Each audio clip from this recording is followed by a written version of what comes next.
Thomas Reed's hands trembled as the 9-foot woman stepped from the shadows of his barn, her green eyes blazing like hellfire in the dying light.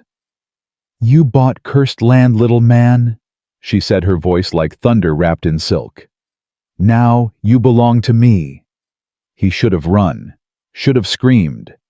But when she sang that ancient song under the stars, something in his chest broke open. Loneliness, recognizing loneliness. 2 lost souls, 1 impossible night, and a choice that would change everything. Before we begin this extraordinary tale, please subscribe to our channel and hit that notification bell. Stay with us until the very end to discover how this impossible love changed the frontier forever. And comment below with your city so we can see how far this story travels across the world. Now let's begin. The deed burned in Thomas Reed's coat pocket like a promise or a lie he couldn't tell which anymore. "You're a damn fool," the land agent had said that morning in Prescott, shoving the papers across his desk. "That property's been empty 40 years. 3 families tried. None made it past autumn. I'll manage." "It ain't about managing, son." The old man's hands shook as he counted Thomas's $70. "It's about surviving." Now riding toward his new homestead in the fading October light, Thomas wondered if the agent had been right. His mare balked at something he couldn't see, ears flat against her skull. "Easy girl." Thomas dismounted, leading her forward. "Just a new place." But his own heart hammered as they crossed onto his land. The cabin door hung open. Inside, dust covered everything except the floor. Someone had swept recently. "Hello." Thomas's voice cracked. "This is my property now." Silence answered. The waiting kind. He forced himself to unload supplies, start a fire, boil coffee. Normal things.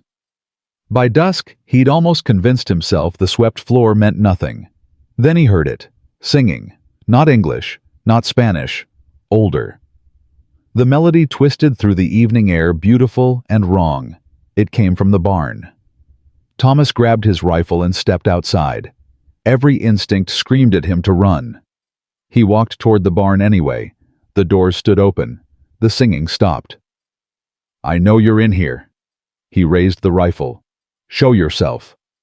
"Your land." The voice made his bones vibrate. Female but deeper than any woman he'd known. "This land belongs to no one little man." She stepped from the shadows. 9 feet tall, broad-shouldered, dressed in leather and cloth from another era. Her skin held the color of desert sand at sunset. But her eyes green as spring leaves, bright as a cat's in darkness. Those eyes had seen centuries. Thomas's rifle clattered to the floor. What? His mind refused to process what he saw. "What am I?" She tilted her head. The last question before they run. She moved closer, and he saw the sadness beneath her strange beauty. "I am Aara.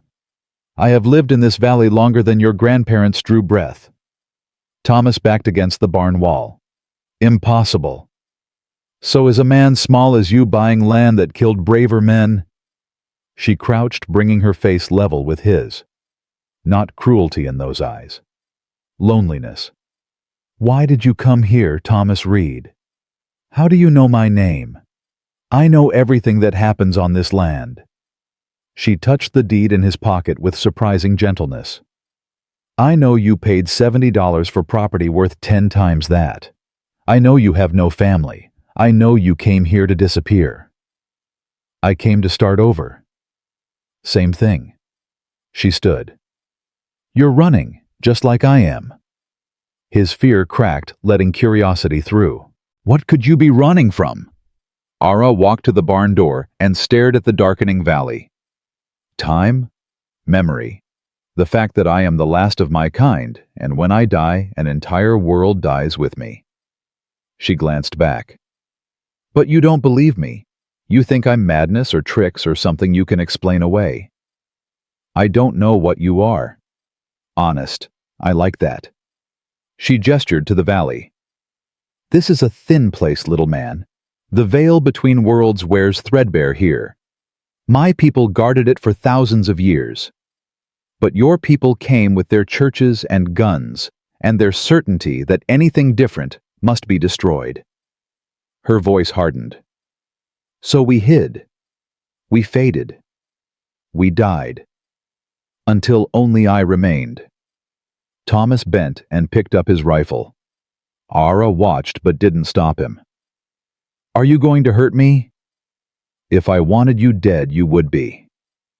She turned to the sunset. No. I'm going to see if you're different. If maybe the universe finally sent me someone who won't run screaming. I'm still here. Yes. She looked at him with something like hope. You are. They stood in silence as darkness claimed the valley. You can sleep in the cabin, Aara said finally. I'll stay in the barn as I always have. In the morning, if you're still here, we'll talk. If you've ridden away. She shrugged. Well, at least you'll have a story to tell. Thomas found his voice. And if I stay, then we'll see if a small man and a giant woman can share a cursed valley without going mad. She smiled and it reached her eyes. I've been alone a very long time, Thomas. I'd like to try something different. She sang again as he walked back to the cabin, that ancient melody that now sounded less like a threat and more like a prayer. Thomas didn't sleep. He sat in the doorway, rifle across his lap, watching the barn. Near midnight, Aara emerged and walked to the valley's center. She raised her arms to the stars and sang louder, her voice carrying like a challenge or a plea. And Thomas understood that loneliness. Had felt it every day of his 23 years. The ache of being different, of never fitting, of searching for somewhere he could finally belong. When dawn broke cold and pink, Thomas was still in the doorway. Aara emerged from the barn, saw him, and stopped. You stayed. I did. Why? Thomas stood, setting his rifle aside. Because I think maybe we're not that different. You said this land killed braver men. Maybe it needed someone too stubborn or too lonely to know when to quit. Something shifted in Aara's expression, surprise or recognition. She walked toward him, slowly, stopping a respectful distance away. Do you believe what I told you? She asked. About what I am. I believe you're alone. I believe this land is strange. I believe you're real. Everything else I'll learn. Aara nodded. Then we have a bargain, Thomas Reed. You may live on this land, work it, make it yours. But know that I am here too, and there are things about this place, about me, that you cannot yet understand. Will you teach me? If you prove worthy of the teaching. She started to turn, then paused. And Thomas? Thank you. For what? For not running, for not trying to kill me, for staying. The next morning, Thomas woke to find his axe leaning against the cabin door, sharpened so keen it could split hairs. He worked the land from dawn to dusk, cleared sage, repaired fences, made the cabin livable. Aara watched from the ridge, sometimes from the barn, never closed during daylight. But each night she sang those ancient songs under the stars. On the fourth evening, Thomas made a decision.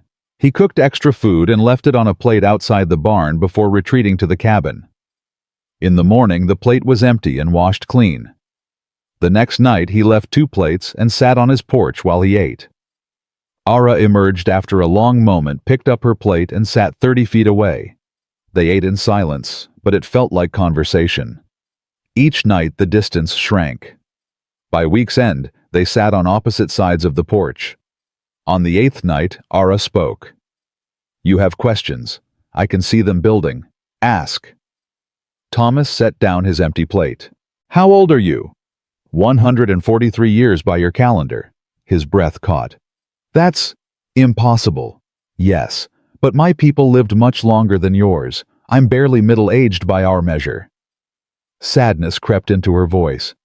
Not that it matters. There's no one left to grow old with. What happened to them? Smallpox took some, bullets took others, but mostly...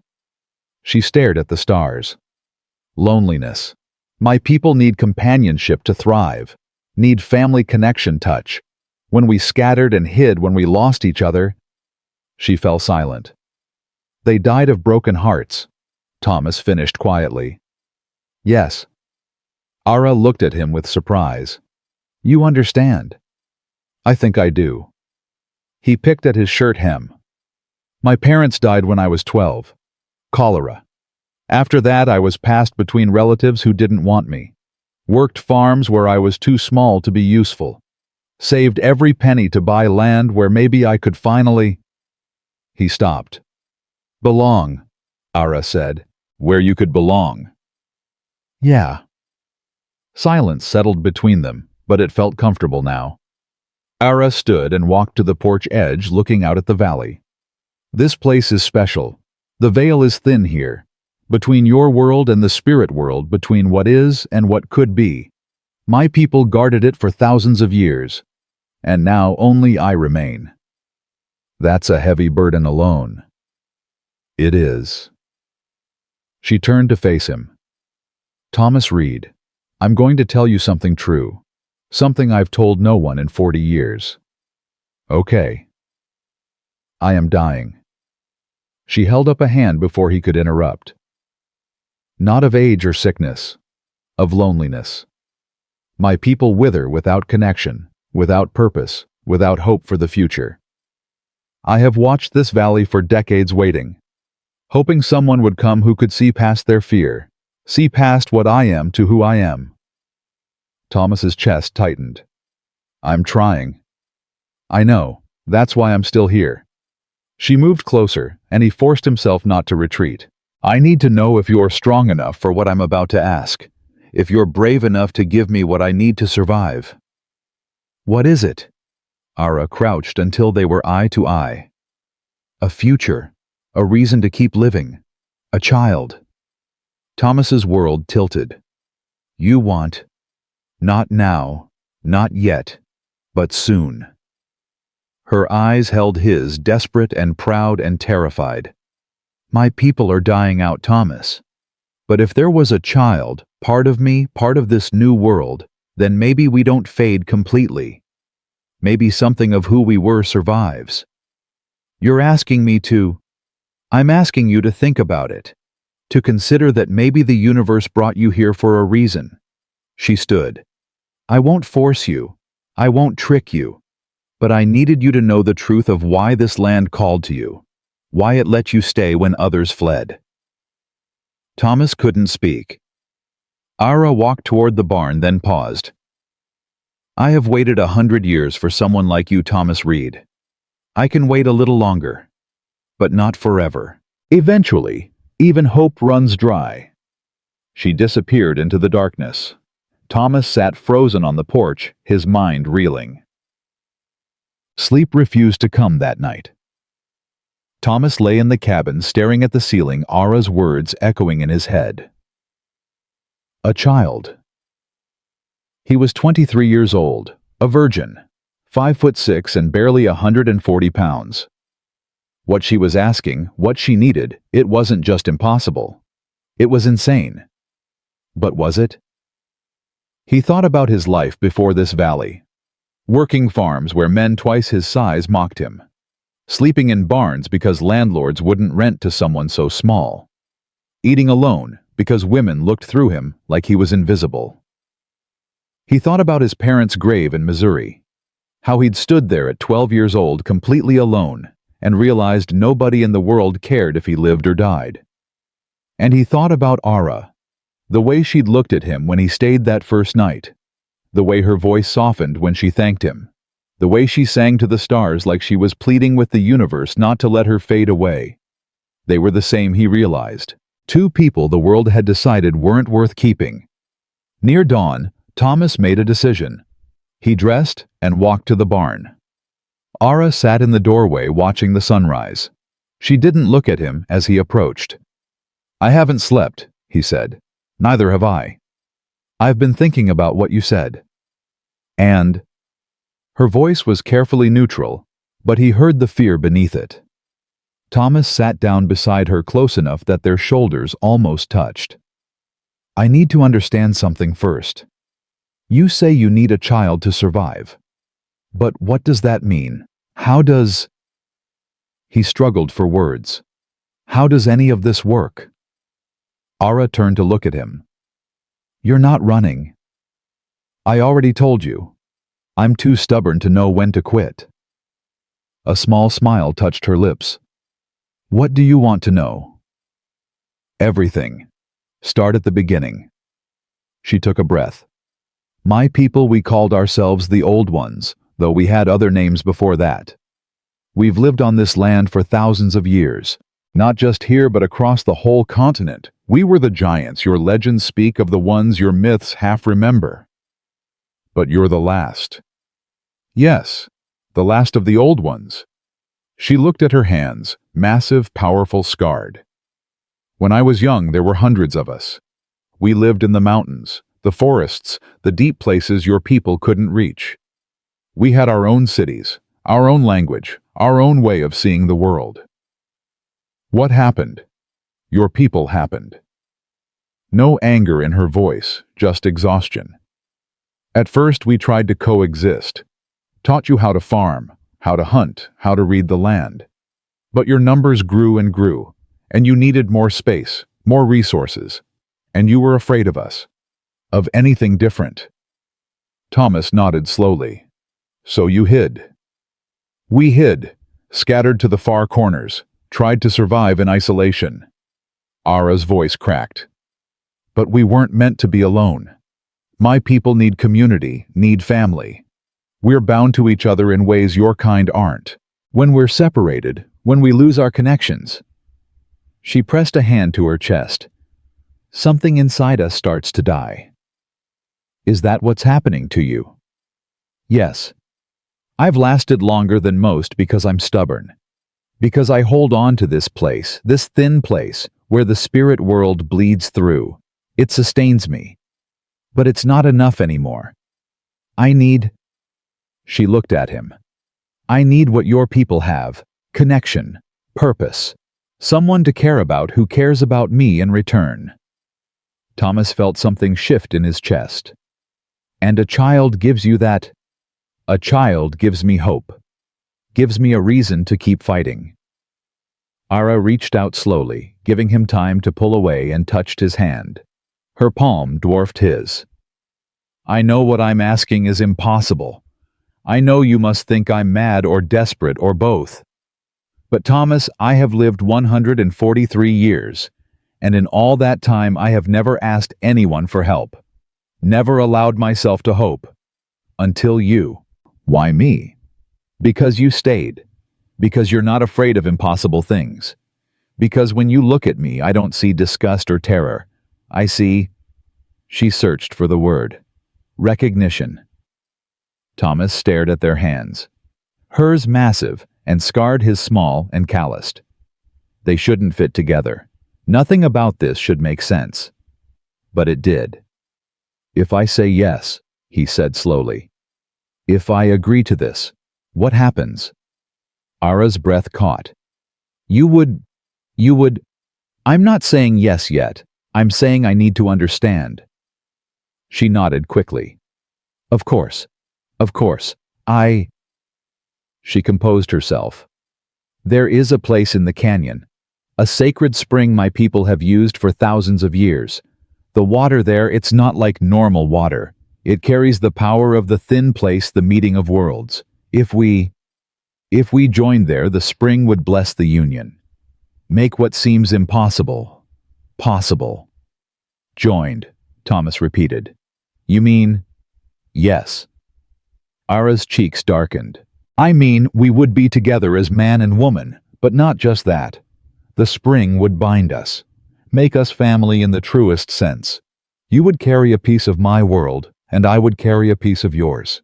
And from that, she placed a hand on her stomach. A child could grow. Thomas's head spun. How do you know it would work? Have your people ever joined with humans? Yes, long ago before we hid.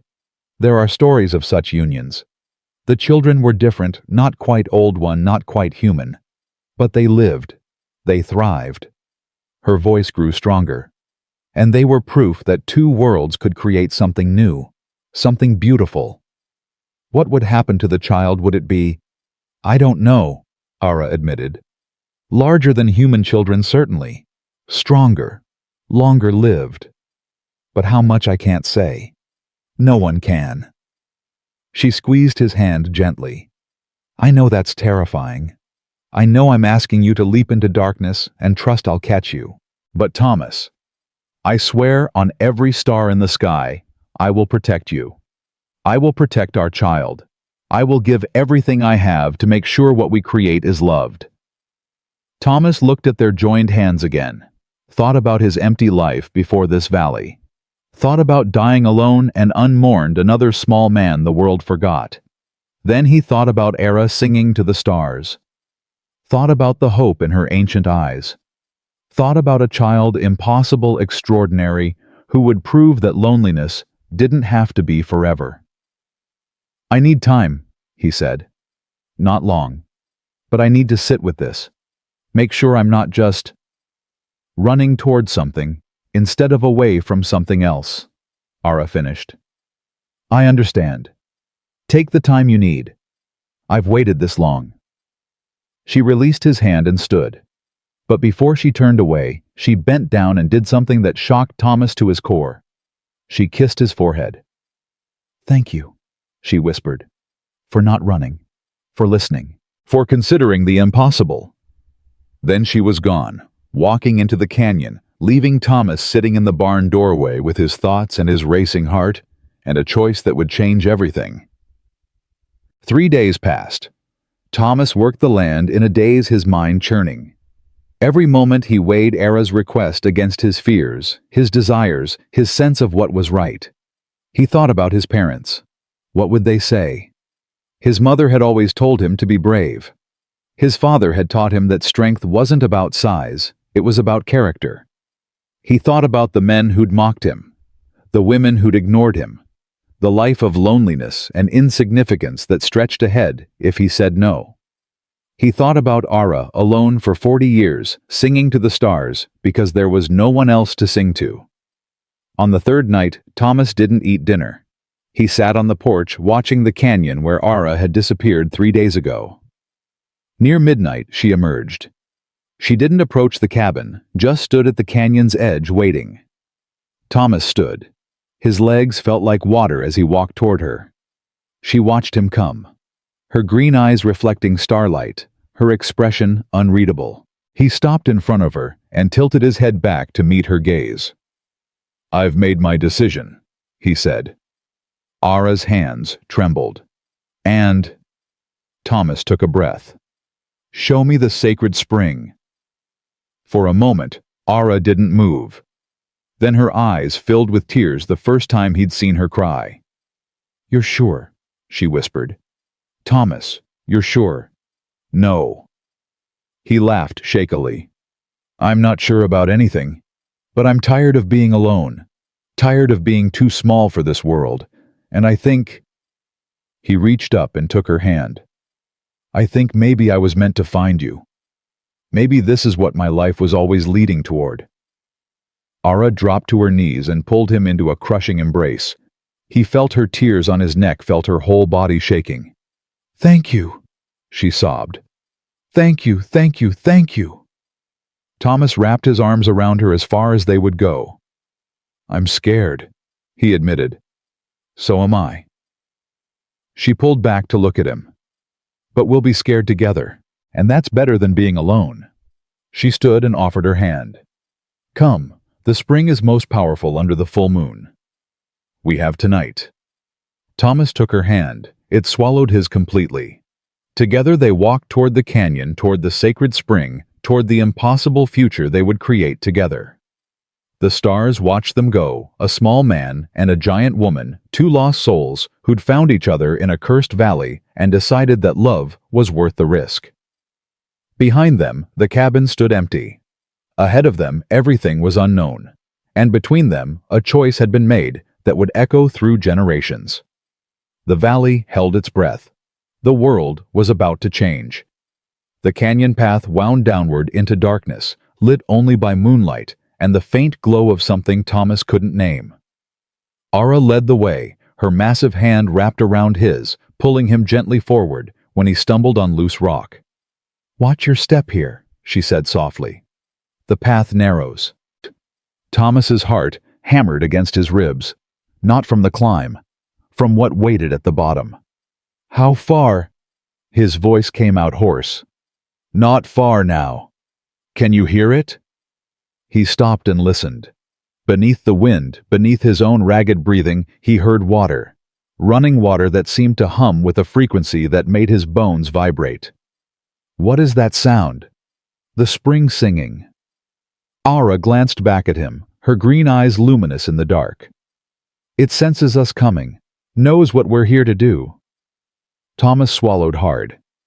Can it refuse us?" "No, but it will test us." She squeezed his hand. "The spring shows truth, Thomas. All of it. Every fear, every doubt, every dark corner of our souls. Some people can't bear what they see, and they run. But if we face it together, if we don't let go of each other," she paused, "then the spring will bless what we're about to do. And if I run—" Aara stopped walking and turned to face him fully. "Then I will let you go. I meant what I said. I won't force this. I won't trick you. If you change your mind even now, even at the water's edge, I will walk you back to the cabin and we will never speak of this again." Thomas looked up at her. In the moonlight she was terrifying and beautiful and utterly alone. He thought about turning back, about the safe small life waiting for him if he just said no. Then he thought about dying, in 20 years unmourned and forgotten, having never taken a single risk worth remembering. "I'm not running," he said. Aara's expression softened. "Then come." They descended the final stretch in silence. The humming grew louder, more insistent, until Thomas felt it in his teeth and fingertips. Then the canyon opened into a hidden grotto, and Thomas saw the sacred spring. It wasn't large, maybe 30 feet across, but the water glowed with a soft blue-green light that pulsed like a heartbeat. Steam rose from the surface carrying the scent of minerals and something else, something ancient. "It's beautiful," Thomas whispered. "It's alive." Aara led him to the water's edge. "This spring has been here since before humans walked this land. My people believed it was a tear shed by the earth herself when she first learned sorrow. The water remembers everything, every joy, every loss, every union blessed in its depths." Thomas stared at the glowing water. "What do we do?" "We enter together. We let the spring see us, truly see us. And then—" Aara's voice caught. "Then we join, and the spring decides if our union is blessed." She released his hand and began removing her leather clothing. Thomas turned away quickly, his face burning. "Don't," Aara said gently. "Don't look away. We can't hide from each other. Not now. Not if this is going to work." Thomas forced himself to turn back. Aara stood naked in the moonlight, and he saw her fully for the first time. Scars covered her body, some old and silvered, some newer. Evidence of a long, hard life. But she stood proud, unashamed, her ancient eyes locked on his. "Your turn," she said. Thomas's hands shook as he undressed. He was painfully aware of how small he was, how inadequate. What was he thinking? How could this possibly work? "Thomas."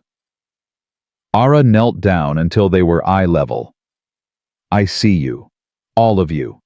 And you are enough. You are more than enough." She stood and walked into the water. It glowed brighter where she stepped, ripples of light spreading across the surface. When she was waist deep, she turned and held out her hand. Thomas took a breath and followed. The water was hot, almost too hot, but not painful. The moment it touched his skin, he felt something surge through him. Energy. Power. Memory. The spring was alive just as Aara said. and it was reading him like a book. "Come deeper," Aara said, "until you can't touch bottom." Thomas waded forward until the water reached his chest, then his shoulders. Aara moved beside him, her hand finding his beneath the surface. "Now what?" he asked. "Now we let it in." The water surged. Thomas gasped as images flooded his mind. His parents dying, their faces twisted in agony. The relatives who'd taken him in and made him sleep in the barn like an animal. The men who'd beaten him for being small. The women who'd laughed at him. Every moment of loneliness, every night, he'd cried himself to sleep every time he'd wished he was dead. The spring showed him all of it. "Don't let go." Aara's voice cut through the horror. "Hold on to me, Thomas. Don't let go." He gripped her hand tighter and forced his eyes open. Aara floated beside him, tears streaming down her face. She was seeing her own horrors, he could tell by the anguish in her expression. "What do you see?" he managed. "My people dying." Her voice broke. "One by one fading away. My mother, my sisters, my—" She sobbed. "My daughter." Thomas's heart clenched. "You had a daughter. 70 years ago. She lived only 3 summers, died of loneliness when I couldn't find others of our kind to help raise her. She needed community, needed family, and I couldn't." Aara's whole body shook. "I couldn't save her." Thomas pulled her closer, wrapping his arms around her as far as they would go. "I'm so sorry. The spring is showing me why I can't fail again." Aara looked at him through her tears. "Why this child, our child, has to survive. Has to thrive. Because if she doesn't, if I lose another—" She couldn't finish. "You won't." Thomas said it with more certainty than he felt. "We won't let that happen." The water pulsed brighter, and suddenly, Thomas saw something else. The future. Or a possible future. A child tall and strong with Aara's green eyes and his smile. Growing up loved, protected, surrounded by people who saw her as a miracle instead of a monster. "Do you see her?" Aara whispered. "Our daughter." "Yes." Thomas's voice cracked. "She's beautiful. She's hope." Aara pulled him closer, their bodies pressing together in the glowing water. "Thomas, are you sure last chance to run?" He looked up at her ancient, beautiful, terrified face. "I'm sure." Aara kissed him, then gentle at first, then deeper. Her hands cupped his face with surprising tenderness. The water surged around them, glowing brighter and brighter until the whole grotto blazed with light. "The spring is blessing us," Aara murmured against his lips. "It's saying yes." What happened next was awkward and tender and sacred all at once. Aara was careful, so careful, conscious of her size and strength. Thomas was nervous and inexperienced, but willing. The spring buoyed them, supported them, made possible what should have been impossible. When it was over, they floated together in the glowing water, Aara's arms wrapped protectively around Thomas's smaller frame. "Did it work?" Thomas asked. "Can you tell?" "Not yet. It'll take time." Aara pressed her forehead to his. "But the spring blessed us. I felt it. That means—" Her voice filled with wonder. "That means there's a chance." Thomas felt tears on his cheeks and wasn't sure if they were his or hers. "I'm scared," he admitted. "So am I." Aara held him tighter. "But we're scared together now. And that's everything." They stayed in the spring until the water's glow faded to a soft pulse. Then they climbed out, dressed in silence, and began the climb back to the cabin. Dawn was breaking when they emerged from the canyon. The valley looked different somehow, more alive, more real. Or maybe Thomas was just seeing it with new eyes. At the cabin, Aara paused. "I should go back to the barn." "Why?" "Because you need time to process what just happened. Because we need to figure out what this means for—" "Stay." Thomas cut her off. "Please. I don't want to be alone right now." Aara searched his face. Are you sure? I'm not sure about anything anymore. But I know I don't want to wake up alone after this. She nodded and followed him inside. The cabin suddenly felt very small with Aara in it. She had to duck to fit through the doorway, and her head nearly touched the ceiling. Thomas's bed was far too small for her. You take the bed, Aara said. I'll sleep on the floor. That's not fair. Thomas, I'm 9 feet tall. Your bed won't fit me anyway. She smiled gently. But I'll stay close. I promise. Thomas climbed into bed while Aara settled on the floor beside him, her massive frame taking up most of the available space. He reached down and she took his hand, holding it gently. Aara. Yes. What happens now? Now we wait. And we hope. And we prepare for whatever comes next. She squeezed his hand. Together. Thomas closed his eyes. Exhaustion finally claiming him. As he drifted off, he heard Aara singing softly that same ancient melody she sang to the stars. But now she was singing it for him. For them.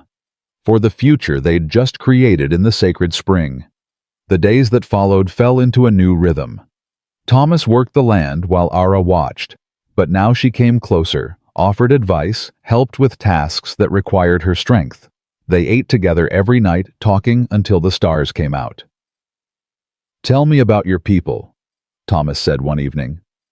Not the sad parts, the good parts.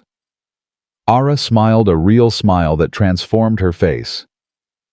We were musicians, storytellers. We could sing in harmonies your people can't even hear.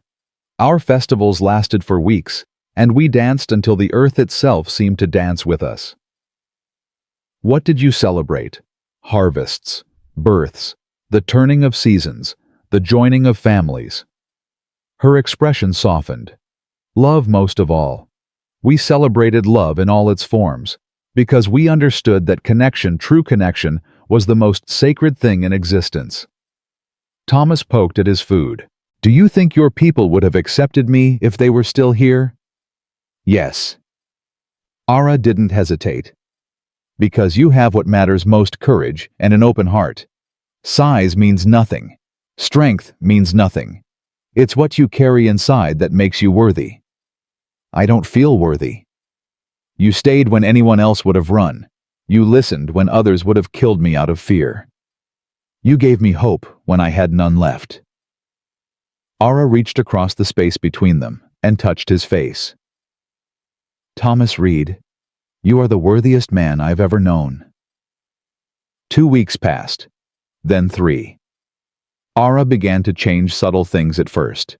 She needed more sleep. Her appetite increased. She touched her stomach sometimes with a look Thomas couldn't read. Are you? He asked one morning. I think so. Aara's voice trembled. It's too early to be certain, but I feel different. Like something is growing inside me. Thomas felt his heart race. Is that good? I mean, are you? I'm terrified. Aara laughed shakily. I'm terrified and excited and grateful and so scared I'm going to lose this child like I lost my first. Thomas crossed to her and took her hand. You won't. We won't let that happen. You can't promise that. No, but I can promise I'll fight like hell to keep her safe. He paused. You keep saying her. Do you know it's a girl? I feel it, deep in my bones. Aara placed Thomas's hand on her stomach. She's there, growing. Proof that impossible things can happen when 2 lonely souls refuse to give up.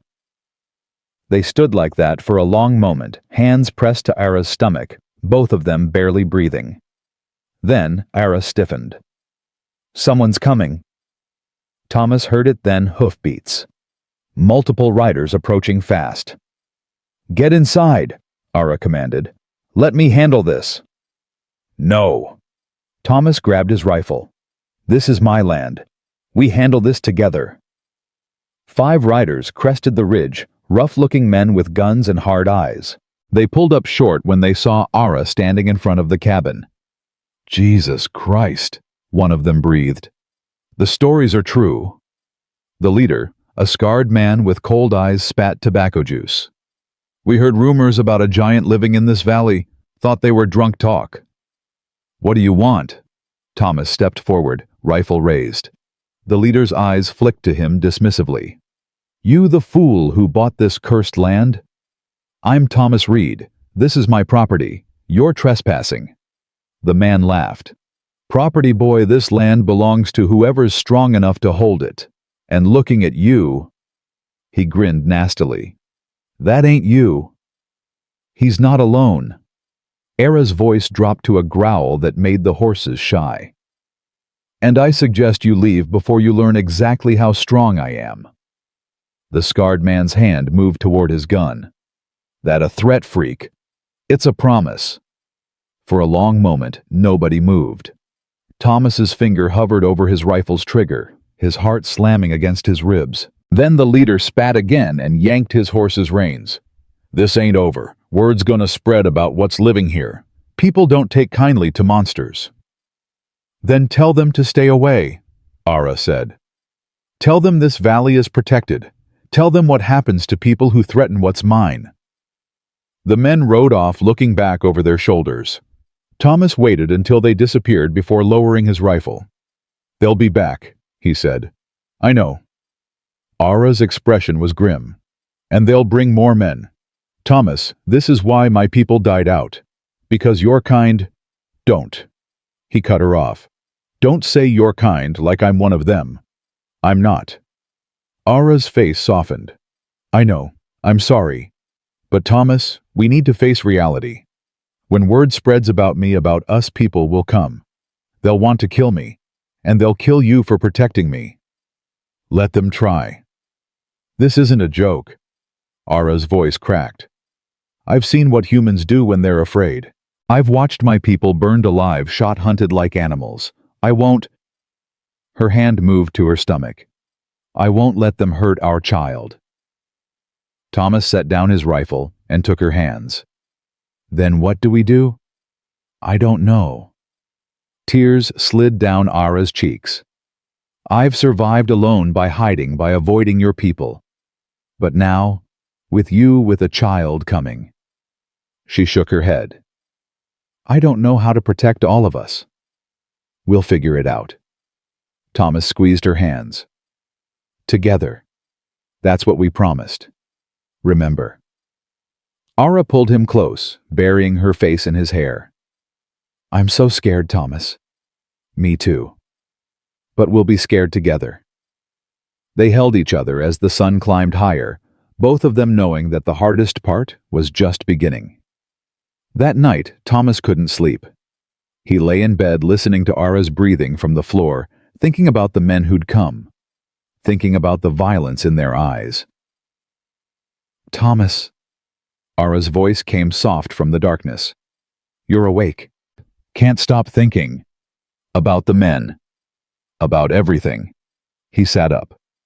"Aara, what if we can't protect her? What if those men come back with a dozen more and we..." "Stop." Aara sat up too, her massive frame silhouetted in the moonlight. "We can't think like that. We have to believe we'll find a way. How we're two people against an entire world that wants you dead. Then we find allies." Aara's voice grew stronger. "My people weren't the only ones your kind pushed to the margins. There are others, native tribes who remember the old ones, who still honor the old ways. If I can find them, if I can ask for help..." "You think they'd help us?" "I think they'd understand what we're trying to do. Understand that our child represents something important, a bridge between worlds, proof that different peoples can create something beautiful together." She paused. "There's a tribe 3 days' ride from here. Apache. My people had good relations with them long ago. If they're still there, if they still remember..." Thomas climbed out of bed and moved to sit beside her. "Then we go find them. It's dangerous. The journey, the meeting, all of it. More dangerous than staying here and waiting for those men to come back with torches." Aara looked at him for a long moment. "You'd leave your land, The home you just bought. This land isn't home. Thomas took her hand. You are. Wherever you go, that's where I belong now. Fresh tears spilled down Aara's cheeks.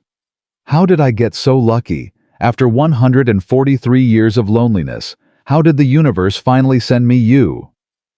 Maybe because you never gave up hope. Maybe because you kept singing to the stars until someone finally heard you. He smiled. Or maybe we're both just stubborn enough to believe impossible things can work. Aara laughed through her tears.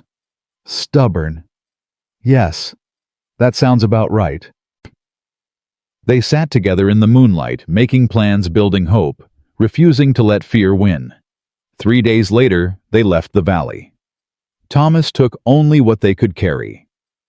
Food, water, his rifle, the deed to the land folded in his pocket. Aara carried their supplies easily, her strength making the journey possible. They traveled at night, staying off the main trails. Twice, they saw other travelers and hid until they passed. Aara's size made concealment difficult, but Thomas found caves and dense brush where they could wait out the daylight hours. On the second night, as they walked under the stars, Thomas asked the question that had been burning in his mind. What was her name? Your first daughter.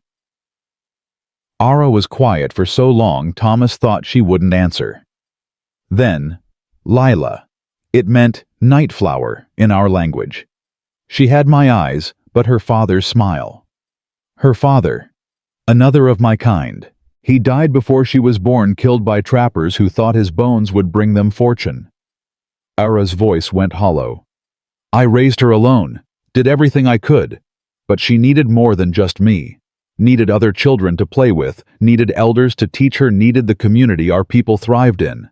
Without it, she stopped walking. She just faded, stopped eating, stopped laughing. By the end, she barely recognized me. Thomas felt tears burn his eyes. I'm so sorry. That's why this has to work. Aara looked at him fiercely. That's why our daughter has to survive. She has to have what Lila didn't, family, community, a reason to keep living. I won't bury another child, Thomas. I won't. You won't. He said it like a vow. Our daughter will have everything she needs. I swear it. They walked on through the darkness, carrying the weight of the past and the hope of the future in equal measure. On the third night, they reached Apache territory. The camp appeared suddenly, dozens of hide dwellings, arranged in a circle, fires burning low, people moving like shadows between the structures. Aara stopped at the edge of the encampment, her whole body tense. Wait here, she told Thomas. Let me approach first. If they react badly, run. I'm not leaving you. Thomas. We're together, remember? Whatever happens, we face it together. Aara looked at him, and something in her expression shifted, gratitude, love, and bone-deep fear all mixed together. Together, she agreed. They walked into the camp side by side. Dogs barked. People emerged from their dwellings, eyes wide with shock. Warriors raised weapons. Children hid behind their mothers. Thomas felt his heart race, but kept his hand away from his rifle. An old man stepped forward, weathered face, white braids, eyes that held the weight of years. He studied Aara for a long moment, then began speaking in a language Thomas didn't understand. Aara answered in the same tongue, her voice respectful but steady. The conversation went back and forth.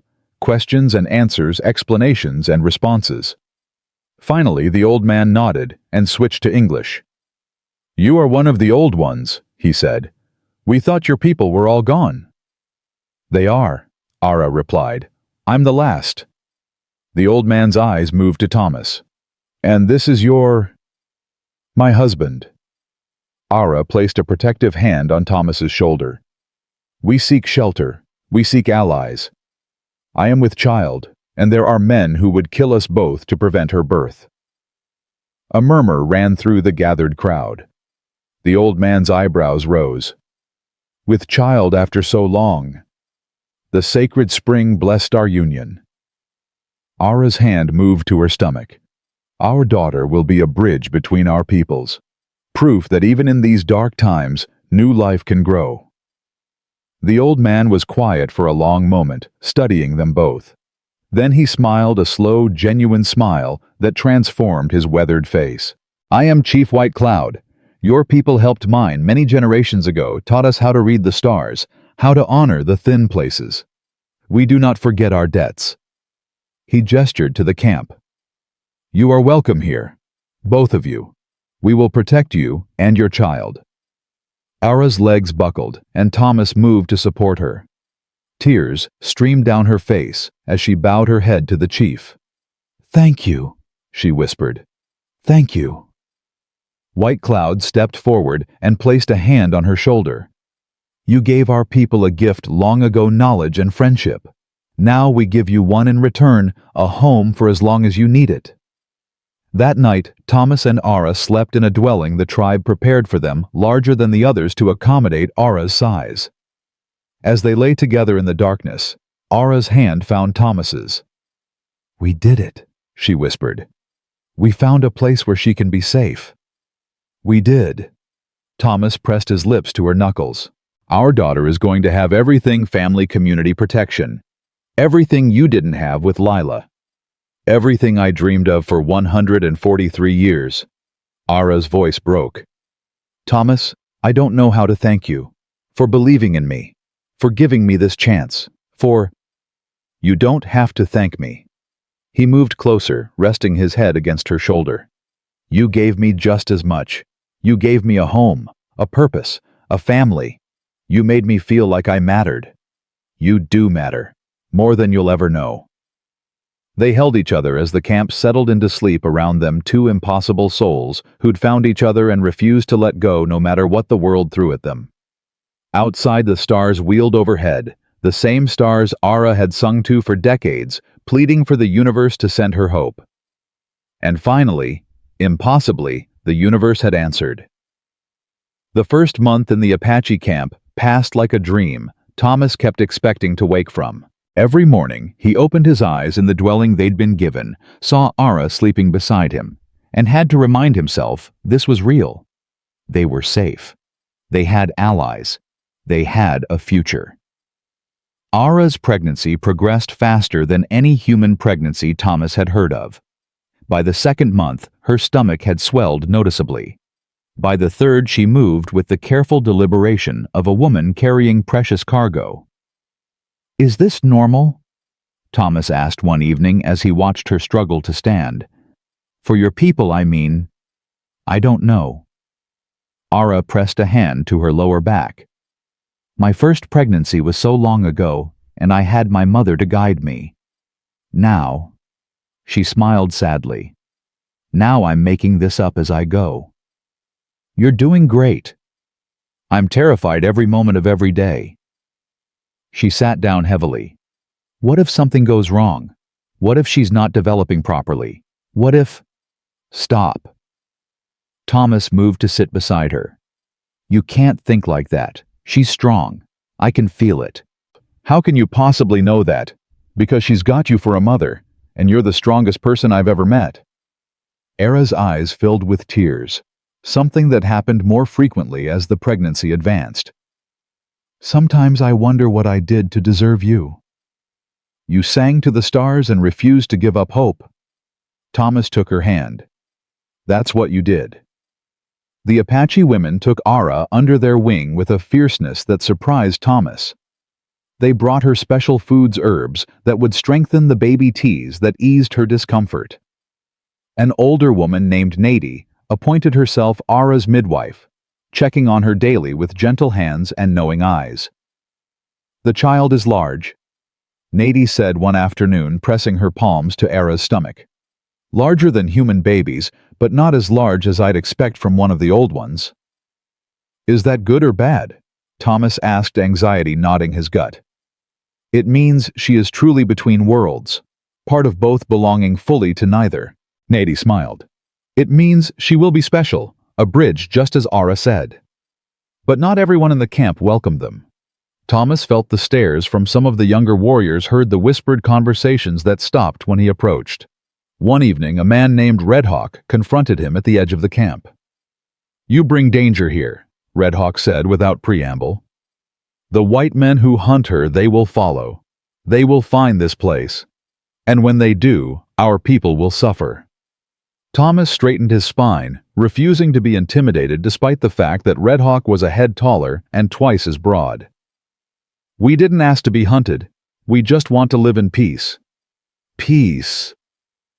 Red Hawk laughed bitterly. "There is no peace for people like us.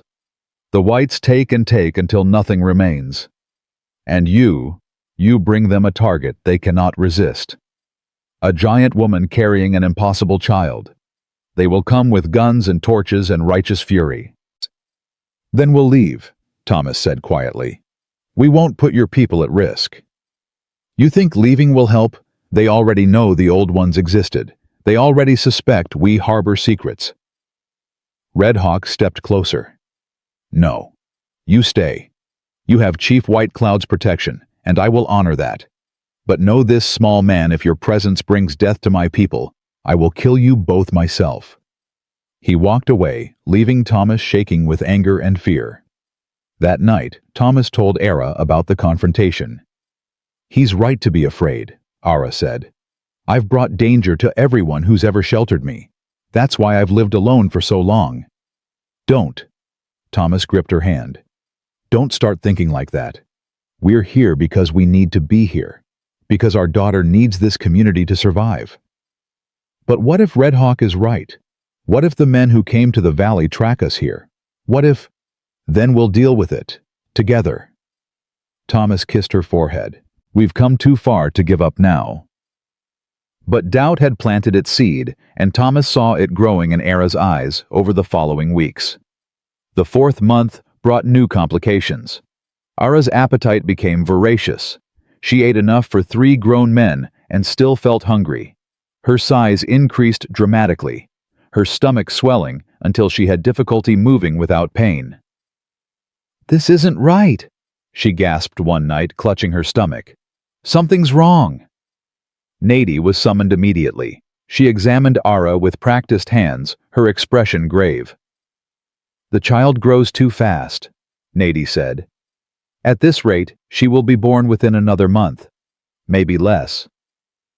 "But it's only been 4 months," Thomas said. "Human babies take 9. Don't they? This is not a human baby." Nady looked at Aara. "How long did your people carry their children?" 6 months, Aara whispered. "But that was with 2 parents of the same kind. I don't know what happens when—" She couldn't finish. "The child decides her own timeline," Nady said. "She is strong, impatient. She wants to enter this world." She paused. "But the birth will be difficult, more difficult than any I have attended. You must prepare yourself, Aara, both of you." Over the next weeks, Thomas watched Aara transform. Her body stretched and changed in ways that terrified him. Some nights she cried from the pain. Other nights she lay awake talking to their daughter, singing the ancient songs of her people. "Can you hear me, little one?" she would murmur, hands on her stomach. "I'm your mother. I'm waiting to meet you. Please be strong. Please survive this." Thomas would hold her during these moments, adding his own silent prayers to hers. The camp prepared for the birth with solemn efficiency. The women gathered supplies, clean cloths, boiled water herbs for pain and bleeding. Nady instructed Thomas on what to expect, though her words only heightened his terror.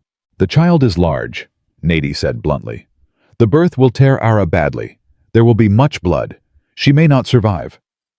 Thomas felt the world tilt. "What?" "I tell you this so you are prepared, so you do not panic when the time comes." Nady gripped his shoulder. "Your job is to keep Aara calm, keep her fighting. She will want to give up when the pain becomes too much. You cannot let her." "I won't." Thomas's voice shook. "I promise." "Good, because that child will need her mother, and her father." The contractions started on a cold November morning. Thomas woke to find Aara gasping, her face twisted in pain. "It's time," she managed. "Thomas, she's coming." Everything became chaos. Nady arrived with 3 other women. They helped Aara into position, speaking in calm, steady voices that belied the tension in their movements. Thomas held Aara's hand, feeling her crushing grip as another contraction hit. "Breathe," Nady commanded. "Breathe through the pain." "I can't," Aara sobbed. "It's too much. Something's wrong. I can feel it." "Nothing is wrong. Your daughter is strong. She fights to be born. Now you must fight too." The hours blurred together. Thomas lost track of time, lost track of everything except Aara's hand in his and the sound of her screams. Blood soaked the blankets beneath her, so much blood Thomas thought surely she must be dying. "Don't leave me," he begged, pressing his forehead to hers. "Please, Aara, don't leave me." "I'm trying." Her voice was barely a whisper. "I'm trying so hard." "I know. You're so strong, so brave. Just a little longer." "Thomas." Aara's eyes found his, and he saw fear there. Real bone-deep fear. "If I don't make it." "Don't. Listen to me." She gripped his hand tighter. "If I don't make it, you raise her. You tell her about me, about my people, about everything we tried to build. You tell her she was wanted, she was loved, she was worth everything. You're going to tell her yourself." Tears streamed down Thomas's face. "You're going to be here. You have to be here." "I want to be. God, I want to be." Another contraction hit, and Aara screamed a sound that echoed across the entire camp. Nady worked between Aara's legs, her hands bloody, her expression focused. "I can see the head. One more push, Aara. One more and she's here." "I can't." Aara's voice broke. "I don't have anything left." "Yes, you do." Thomas gripped her face, forcing her to look at him. "You have 143 years of survival. You have the strength of your entire people flowing through you. You have me, and I'm not letting you quit. Now push, damn it. Push and bring our daughter into this world." Something flickered in Aara's eyes, defiance, determination, the stubborn refusal to die that had kept her alive this long. She took a shuddering breath and pushed. The scream that followed shook the dwelling. Then, impossibly, another sound joined it. A baby crying. Thomas looked down and saw Nady holding a squirming, bloody infant. Not as large as he'd feared, but bigger than any human baby. Her skin held Aara's golden tone. Her eyes, when they opened, blazed green like her mother's. "A girl," Nady said, her voice filled with wonder. "A healthy girl." Aara collapsed back, her body going limp. For a terrible moment, Thomas thought she was dead. Then her chest rose and fell, and he sobbed with relief. "Let me see her," Aara whispered. "Please, let me see my daughter." Nady cleaned the baby quickly and placed her in Aara's arms. The infant quieted immediately, her impossibly green eyes staring up at her mother with what looked like recognition. "Hello, little one," Aara breathed. "I'm your mama. I've been waiting so long to meet you." The baby made a soft cooing sound and wrapped one tiny hand around Aara's finger. Thomas stared at them, his family impossible and perfect and real, and felt something in his chest break open. Joy, terror, love, and bone-deep exhaustion all crashed over him at once. "What will we name her?" he asked. Aara looked up at him, tears streaming down her face. "Thera. It means gift in the old language." She smiled. "Because that's what she is, a gift we thought we'd never receive." Thomas leaned down and kissed Aara's forehead, then gently touched Thera's cheek. "Welcome to the world, little gift. Your mama and I have been waiting for you." Nady worked to stop Aara's bleeding while Thomas held his family, marveling at the tiny life they'd created. Thera was perfect 10 fingers, 10 toes, lungs that worked just fine based on the healthy wails she let out when Nady checked her. "She is strong," Nady pronounced. Stronger than many human babies I have delivered. She will survive. And Aara? Thomas asked, watching as his wife's eyes fluttered closed. The bleeding is slowing. She will be weak for many days, but... Nady smiled. She will live. You both fought hard enough to deserve that much. Over the next days, the Apache camp celebrated Thera's birth with a joy that surprised Thomas. Chief White Cloud blessed the infant, marking her forehead with sacred symbols. The women brought gifts: tiny clothes sewn by hand, blankets woven with protective patterns, toys carved from wood. Even Red Hawk came to pay his respects, though his expression remained guarded. "The child is healthy?" he asked, peering at Thera, where she slept in Aara's arms. "Very healthy," Aara replied, "and very loud when she's hungry." Red Hawk nodded slowly. Then perhaps the ancestors smile on this union after all. He looked at Thomas. "I spoke harshly to you before. I was wrong to threaten you." "You were protecting your people," Thomas said. "I understand that. Still, the child is innocent.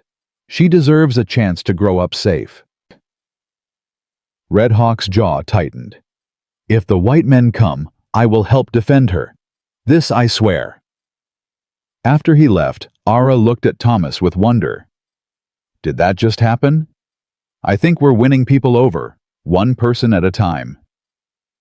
But their peace was short-lived. 2 weeks after Thera's birth, riders approached the camp.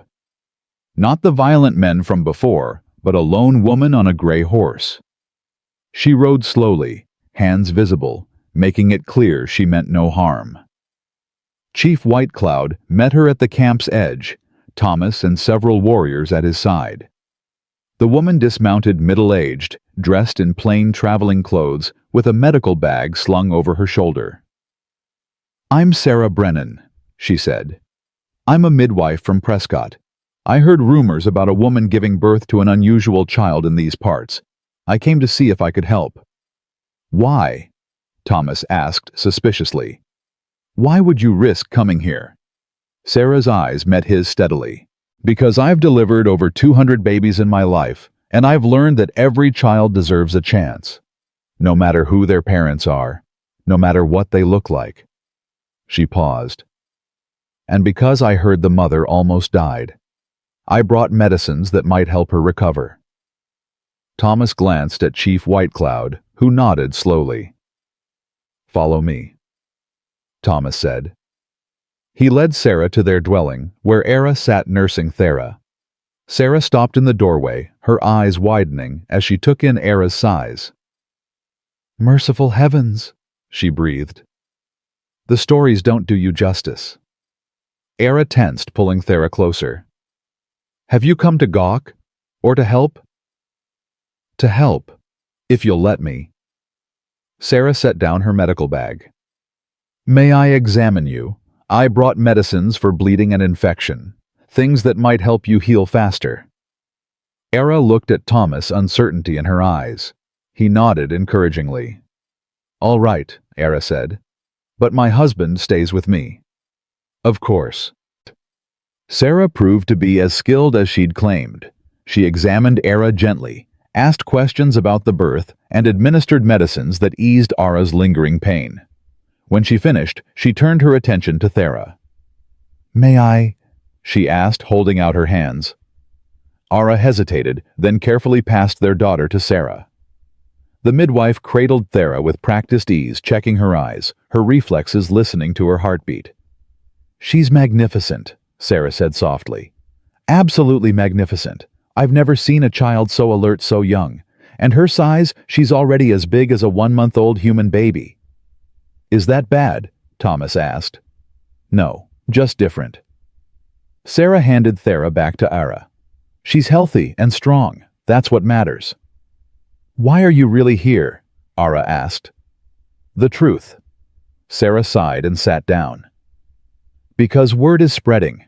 About you, about your child, about this camp. Men in town are talking. Angry men who think you're an abomination, that your child is unholy." She looked at them gravely. "They're planning to come here, soon. with guns and torches and enough men to overwhelm any defense. Thomas felt ice flood his veins. How soon? A week, maybe 2. Sarah's expression hardened. I came to warn you, and to offer my help. I have a house on the edge of Prescott. It's not much, but it's safer than here. If you wanted to hide there until— No! Chief White Cloud's voice came from the doorway. Thomas hadn't heard him approach. They stay here. We will not abandon them to face this alone. You don't understand, Sarah said. These men, they'll burn this entire camp to the ground if they think you're harboring her. Then we will fight. White Cloud stepped inside. The old ones helped my people long ago. We do not forget our debts. We do not abandon those under our protection. Aara closed her eyes, tears sliding down her cheeks. I won't let you die for us. I won't let Thera grow up knowing your blood was spilled because of her. Then what do you propose? White Cloud asked gently. I don't know. Aara looked at Thomas, desperation in her eyes. I don't know. Sarah stood. There might be another way, but it would require trust and courage and a willingness to face those men head-on instead of hiding. What do you mean? Thomas asked. Sarah pulled something from her bag, a newspaper folded to show a particular article. There's a reporter in Prescott. Young man named William Fletcher. He's been writing stories about injustices, about people mistreated because they're different. If we could get him to tell your story, the real story, not the rumors, it might change some minds. You want us to talk to a newspaper? Aara laughed bitterly. They'll just use it to whip up more hatred.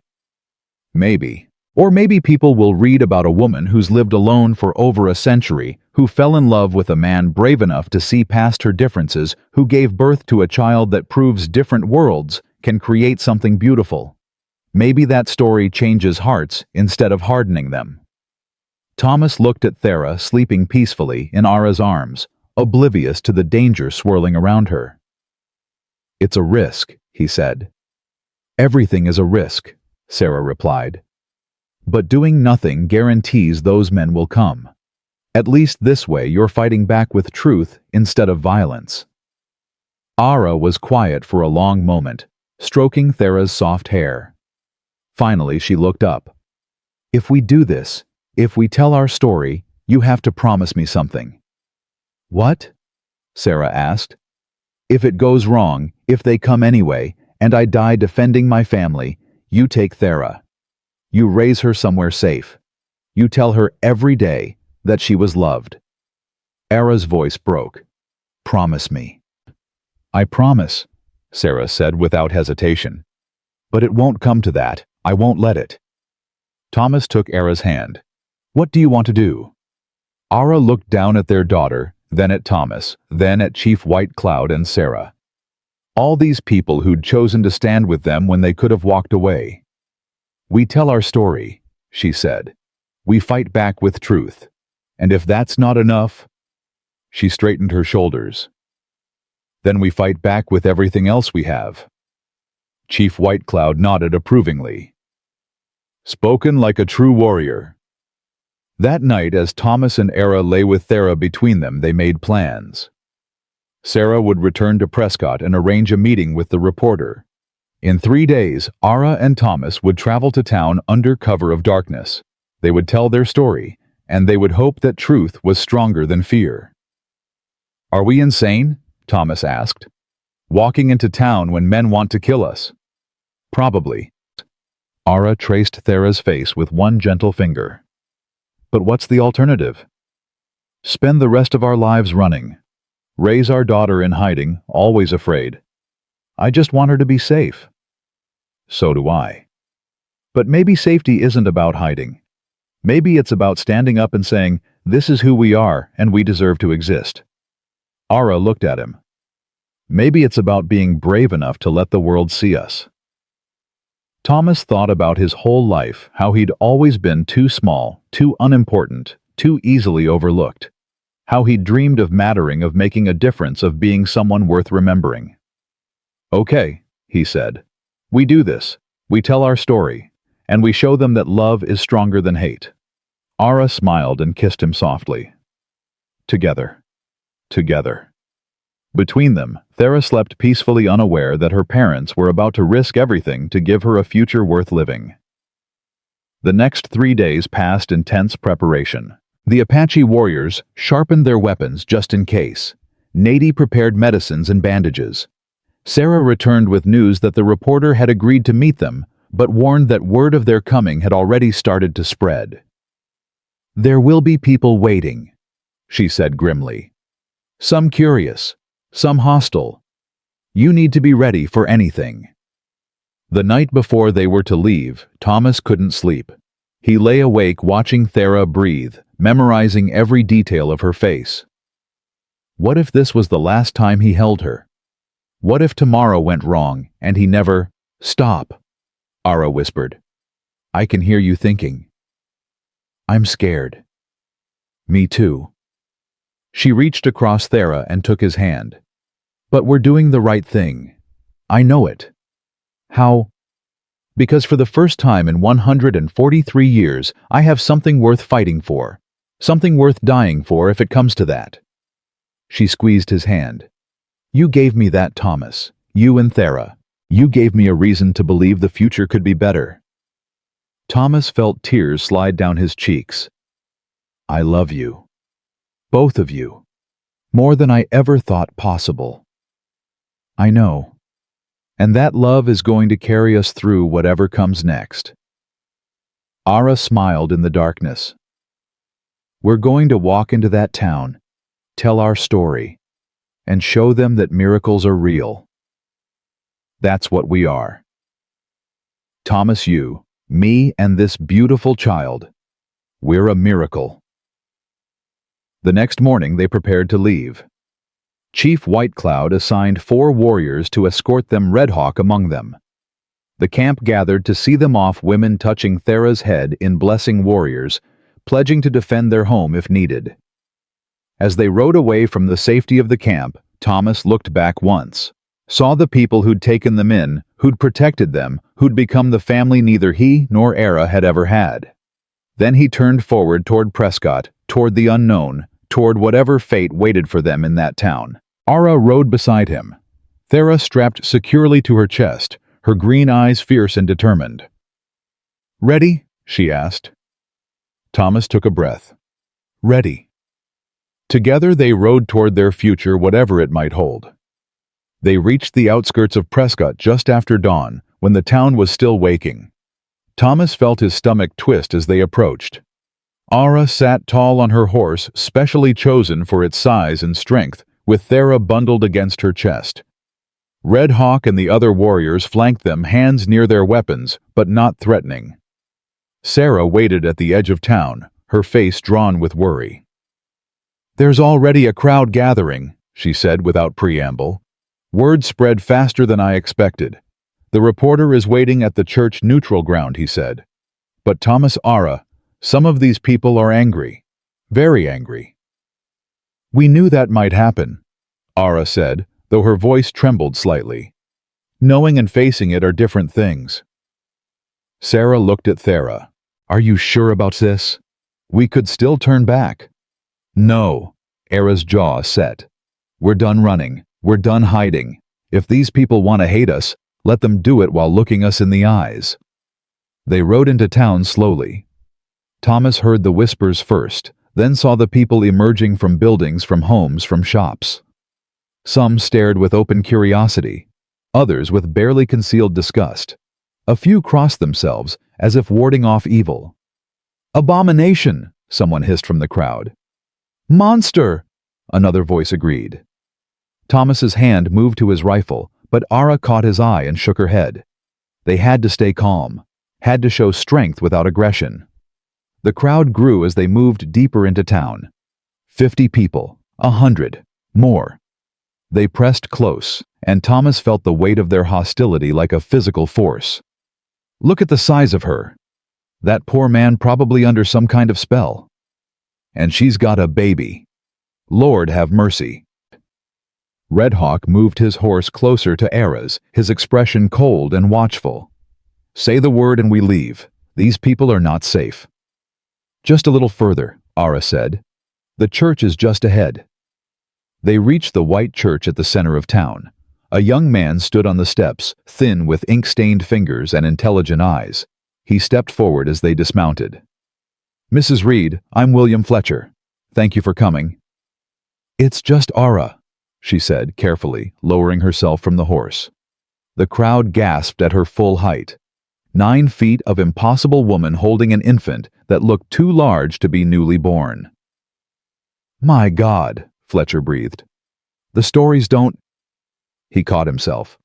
Forgive me. Please come inside. We can talk privately. No. Aara's voice rang out clear and strong. No private conversation. If we're going to tell our story, let everyone hear it. Let them see us. Let them decide for themselves what we are. Fletcher's eyebrows rose. You want to speak to the crowd, Mrs. Aara? I don't think that's wise. These people are hostile. Then let them be hostile to my face instead of behind my back. Aara climbed the church steps. Thera still clutched to her chest. She turned to face the crowd, and Thomas saw her hands shaking despite her brave words. He joined her on the steps, standing beside her, even though he barely came to her elbow. Whatever you say, I'm here. We're in this together. Aara looked down at him with such fierce love, it took his breath away. Then she turned to address the crowd. My name is Aara, she said, her voice carrying across the gathering. I am 143 years old. I am the last of a people you've forgotten, the ones your ancestors called the Old Ones. And this, she held up Thera, who blinked at the crowd with curious green eyes, is my daughter, my gift, my proof that even when the world tries to erase you, love can create something new. The crowd murmured. Someone shouted, You're a demon, an abomination. I'm a woman, Aara shot back. A woman who's lived longer and suffered more than most of you can imagine. A woman who spent 40 years alone because people like you drove my kind into extinction. A woman who found one man brave enough to see past what I look like to who I am. That man is cursed, another voice yelled. Bewitched. That man is my husband. Aara's voice softened as she looked at Thomas. That man gave me hope when I had none. Gave me a reason to keep living when I wanted to die. Gave me this child who proves that different peoples can create something beautiful together. Thomas stepped forward. My name is Thomas Reed. I'm 5'6" and 140 pounds. I've spent my whole life being told I'm too small, too weak, too insignificant to matter. Then I met Aara, and she made me feel like I could move mountains. His voice grew stronger. Yes, she's different. Yes, our daughter is different. But that doesn't make them monsters. It makes them extraordinary. Show us the child, someone called. Let us see this abomination. Aara hesitated, her arms tightening protectively around Thera. Please, Fletcher said quietly. It might help. Let them see she's just a baby. Slowly, Aara unwrapped Thera and held her up for the crowd to see. The infant looked around with wide green eyes, making soft cooing sounds. For a moment there was silence. Then a woman in the front row spoke, her voice trembling. She's beautiful. She's an infant, another woman agreed. Just a baby. But the moment of softness shattered when a man pushed through the crowd, the scarred leader from the valley, the one who'd threatened them months ago. Don't let them fool you, he shouted. That thing isn't human, neither is its mother. They need to be destroyed before they breed more monsters. The crowd's mood shifted instantly, hostility flooding back. Thomas saw hands moving toward weapons, saw faces twisting with hate. Wait! Sarah Brennan pushed through the crowd and climbed the steps. Wait, please, I'm a midwife. I was there when this child was born. I examined her myself. She turned to face the crowd. She's not a monster. She's not a demon. She's just a baby girl who needs love and protection like any other infant. You're a traitor to your own kind, the scarred man spat.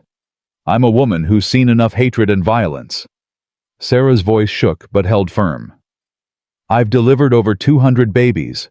I've seen every kind of human cruelty and human kindness. And I'm telling you, this child deserves to live. This family deserves peace. Listen to yourselves, Fletcher added, pulling out his notebook.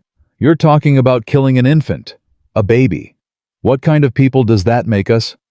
The kind who survive, the scarred man roared. These creatures, they're not natural, they're not right. And if we let them live, if we let them breed, they'll overrun us. One woman and one baby. Thomas's voice cut through the noise. You're afraid of one woman and one baby. What kind of cowards are you? The scarred man's hand went to his gun. You want to say that again, boy? Red Hawk stepped forward, his own weapon drawn. He said you're cowards, all of you. You talk about strength, about survival, but you're terrified of a woman holding an infant. Where's your courage? Where's your honor? Stay out of this, savage, someone yelled. Or what? Red Hawk's eyes glittered dangerously. You'll attack me too. Add me to your list of things that don't belong. He laughed coldly. My people have watched yours destroy everything different for generations. We're done being quiet about it. The tension ratcheted higher. Thomas saw more hands moving toward weapons, saw the crowd pressing closer. This was about to explode into violence. Then Thera started crying. Not a scared cry, not a pained cry. Just the normal, healthy wail of a baby who was hungry and overwhelmed and wanted her mother's comfort. Aara immediately began soothing her, rocking her, gently singing softly in that ancient language only she remembered. And slowly, Thera quieted her little hand wrapping around Aara's finger. The crowd watched in silence. She's just a baby, a woman said again, louder this time. Listen to her cry. Look at how her mother soothes her. That's not monstrous. That's just a mother and child. Don't be fooled, the scarred man tried again, but his voice had lost some of its fire. No, Martha's right. Another woman stepped forward. I have 4 children. I know what a mother's love looks like, and that, she pointed at Aara, that's a mother protecting her child. Nothing more, nothing less. Others began murmuring agreement. The mood was shifting, softening. Thomas felt hope flutter in his chest, but the scarred man wasn't done. You're all fools. He drew his gun and aimed it at Aara. I'll do what needs to be done. Everything happened at once. Red Hawk lunged forward. Thomas threw himself in front of Aara. The gun fired. Pain exploded in Thomas's shoulder as the bullet hit. He fell backward, heard Aara scream his name, felt her hand catch him before he could tumble down the steps. Thomas! Aara lowered him gently. Thera still clutched in one arm. Thomas, no, please. I'm okay, he gasped, though fire burned through his shoulder. I'm okay. Is she safe? Is Thera? She's safe. You're bleeding. Aara's voice broke. Why did you do that? Because I love you. Thomas tried to smile. Both of you. Red Hawk had the scarred man on the ground, knife to his throat. Give me one reason not to end you, he growled. Stop! Chief White Cloud's voice rang out. Thomas turned his head to see the old man striding through the crowd, 36 Apache warriors behind him. There has been enough violence. The chief walked up the church steps and looked down at the scarred man. You shot an unarmed man protecting his family. By the laws of my people, that gives me the right to kill you where you lie. He paused. But I will not, because that child, he gestured to Thera, deserves to grow up knowing her father chose peace over revenge. He turned to address the crowd. My people welcomed this woman and her family when your kind drove them away. We protected them when you threatened them. We stand with them now because it is right. Because that child is innocent. Because love should be celebrated, not destroyed. His voice hardened. Anyone who tries to harm this family will answer to me. To my warriors, to anyone with a shred of decency in their hearts.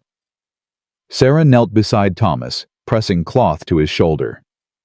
The bullet went through. You'll live, you stubborn fool. Had to do it, Thomas managed. Couldn't let him hurt them. I know. Sarah's eyes were wet. That was either the bravest or stupidest thing I've ever seen. Can't it be both? Despite everything, she laughed. Aara held Thomas's hand while Sarah worked tears streaming down her face. Thera had gone quiet, staring at her father with those impossibly green eyes. You could have died, Aara whispered. But I didn't. And neither did you. Neither did she. Thomas squeezed her hand. We're all still here. That's what matters. Fletcher stepped forward, his notebook in hand.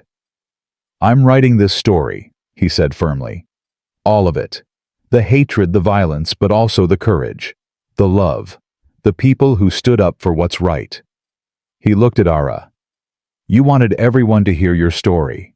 Now they will. Everyone in the territory will read about what happened here today. Will they care? Aara asked bitterly. Or will they just see more reasons to hate us? Some will hate you no matter what, but others?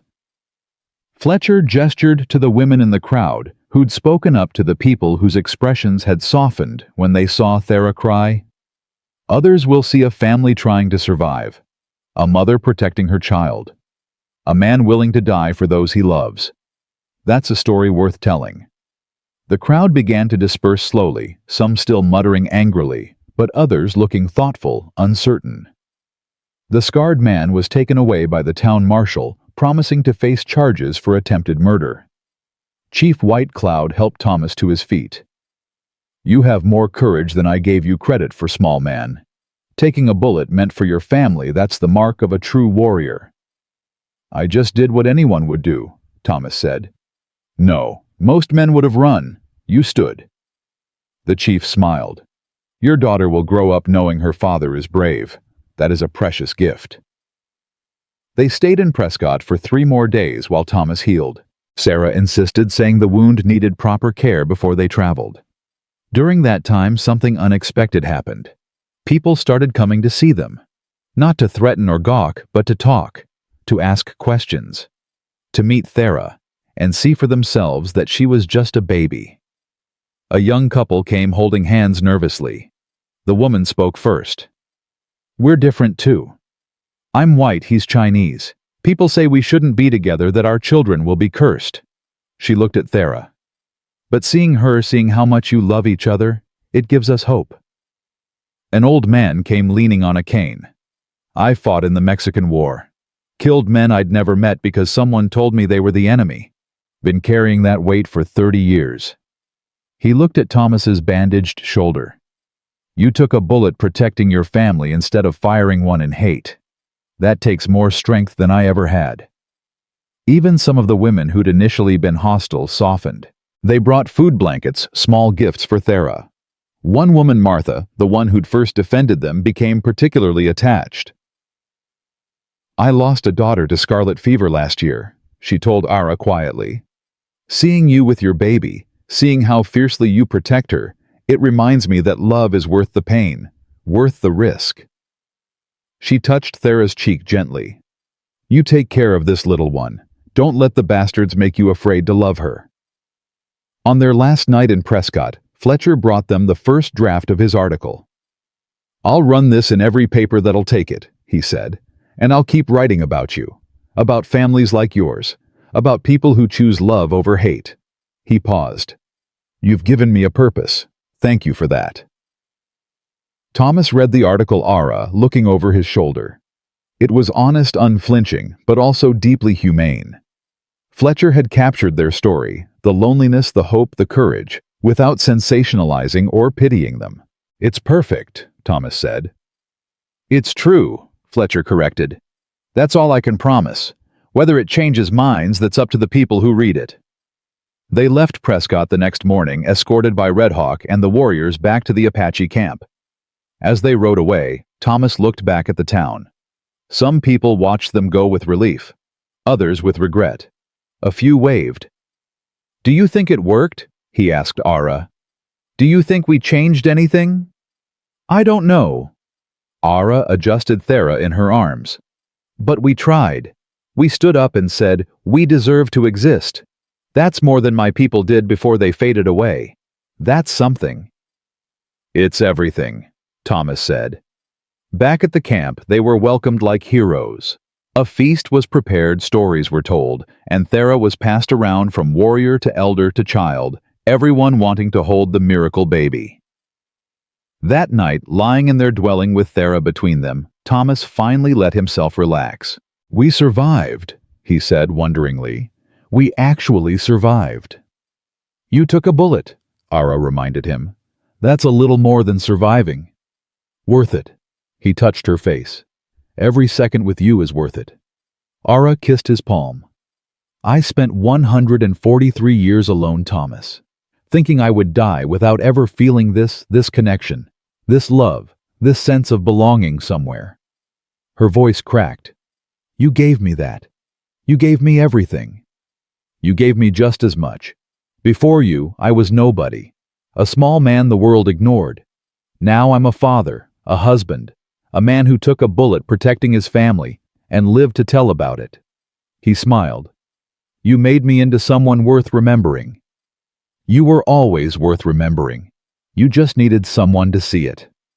They held each other as Thera slept peacefully between them, her tiny chest rising and falling with each breath. Over the following weeks, Fletcher's article spread. Other newspapers picked it up. Some condemned them, others defended them.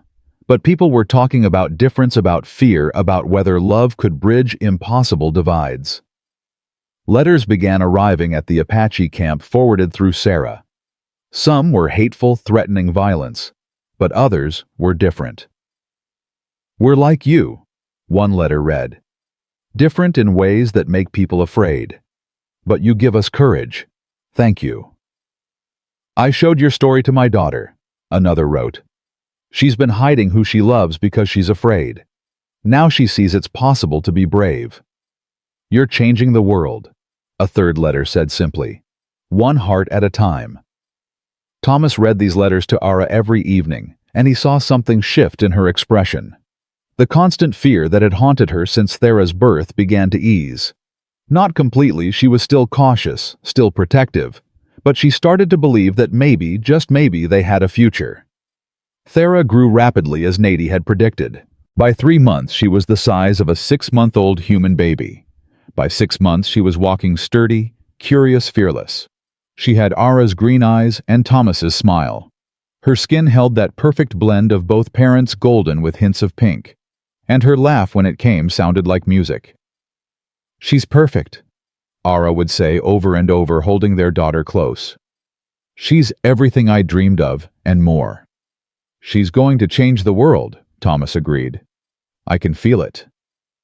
Red Hawk, who'd become an unexpected friend after the events in Prescott, often sat with them in the evenings. "The child is special," he said one night watching Thera play. "Not just because of what she is, but because of what she represents. Hope, possibility. The idea that the future doesn't have to repeat the past." "That's a lot of weight for such small shoulders," Aara said. "She won't carry it alone. She has you. She has Thomas. She has this entire community." Red Hawk smiled. "And she has me.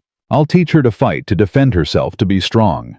So when people try to make her feel small, she'll know better." "Thank you," Aara said softly. "For everything. For standing with us." "You stood first," Red Hawk replied. "You climbed those church steps knowing you might die. That takes courage I'm not sure I have." He paused. "You've taught me something, that being brave isn't about being fearless.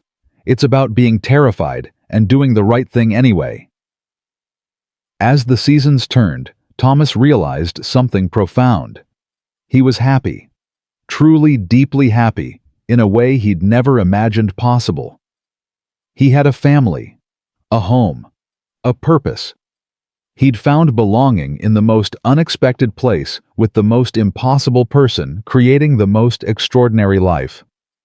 One evening, sitting outside their dwelling while Aara sang Thera to sleep, Chief White Cloud joined him. "You're thinking," the old man observed. "Just taking it all in, realizing how far we've come." Thomas smiled. "A year ago I was alone buying cursed land because I had nowhere else to go. Now look at me. You have built something remarkable. Not just a family, but a bridge between worlds. My people and the old ones, separated for so long, now connected through that child." White Cloud gestured to where Thera slept in Aara's arms. "You've given us all a gift, Thomas Reed. We're the ones who received the gift. Your people took us in when no one else would. Protected us. Loved us." Thomas's voice thickened. "I'll never forget that. And we will never forget you. Years from now, when we tell stories around the fire, we'll speak of the small man who loved without fear, the giant woman who refused to give up hope, and the child who proved that different worlds can create something beautiful." White Cloud stood.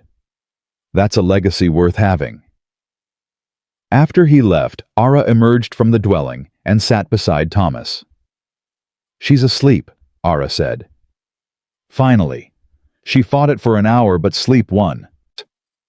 Thomas put his arm around her, or as far around as he could reach. "I was just thinking about how lucky we are." "Lucky?" Aara laughed. "Thomas, we nearly died. Multiple times. But we didn't. We're here. We're together. We have Thera. We have friends, family, a community that accepts us." He looked up at her. "Yeah, we nearly died. But we lived instead. That's the luckiest thing I can imagine." Aara rested her head against his shoulder, an awkward position, given their size difference, but one they'd perfected over the months. "I love you," she said simply. "I don't say it enough, but I love you so much it terrifies me." "I love you too, and I'm not scared anymore." "Not even a little." "Maybe a little," he smiled. "But the good kind of scared. The, I can't believe this is real kind. Not the, I'm going to lose everything kind." They sat in comfortable silence, watching the stars come out. The same stars Aara had sung to for decades, begging for the universe to send her hope. And it had, in the form of a small man with a big heart, who'd seen past her size to her soul, who'd given her the family she'd dreamed of for over a century. "Thomas. Yeah. Thank you for staying that first night, for not running when you saw me. Thank you for giving me a reason to stay." Inside the dwelling, Thera stirred in her sleep, making soft baby sounds. Both parents immediately tensed, ready to comfort her. But she settled back down, content and safe and loved. Their daughter. Their miracle.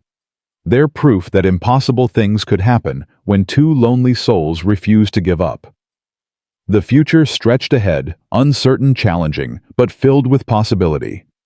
And whatever came next, they would face it together. The way they'd always faced everything. Together. The years passed faster than Thomas thought possible. Thera grew like a wildflower, strong, resilient, impossible to contain. By her third birthday, she stood nearly 5 feet tall, towering over human children her age, but still dwarfed by her mother. She had Aara's green eyes and Thomas's gentle spirit, mixed with a fearlessness that belonged entirely to herself.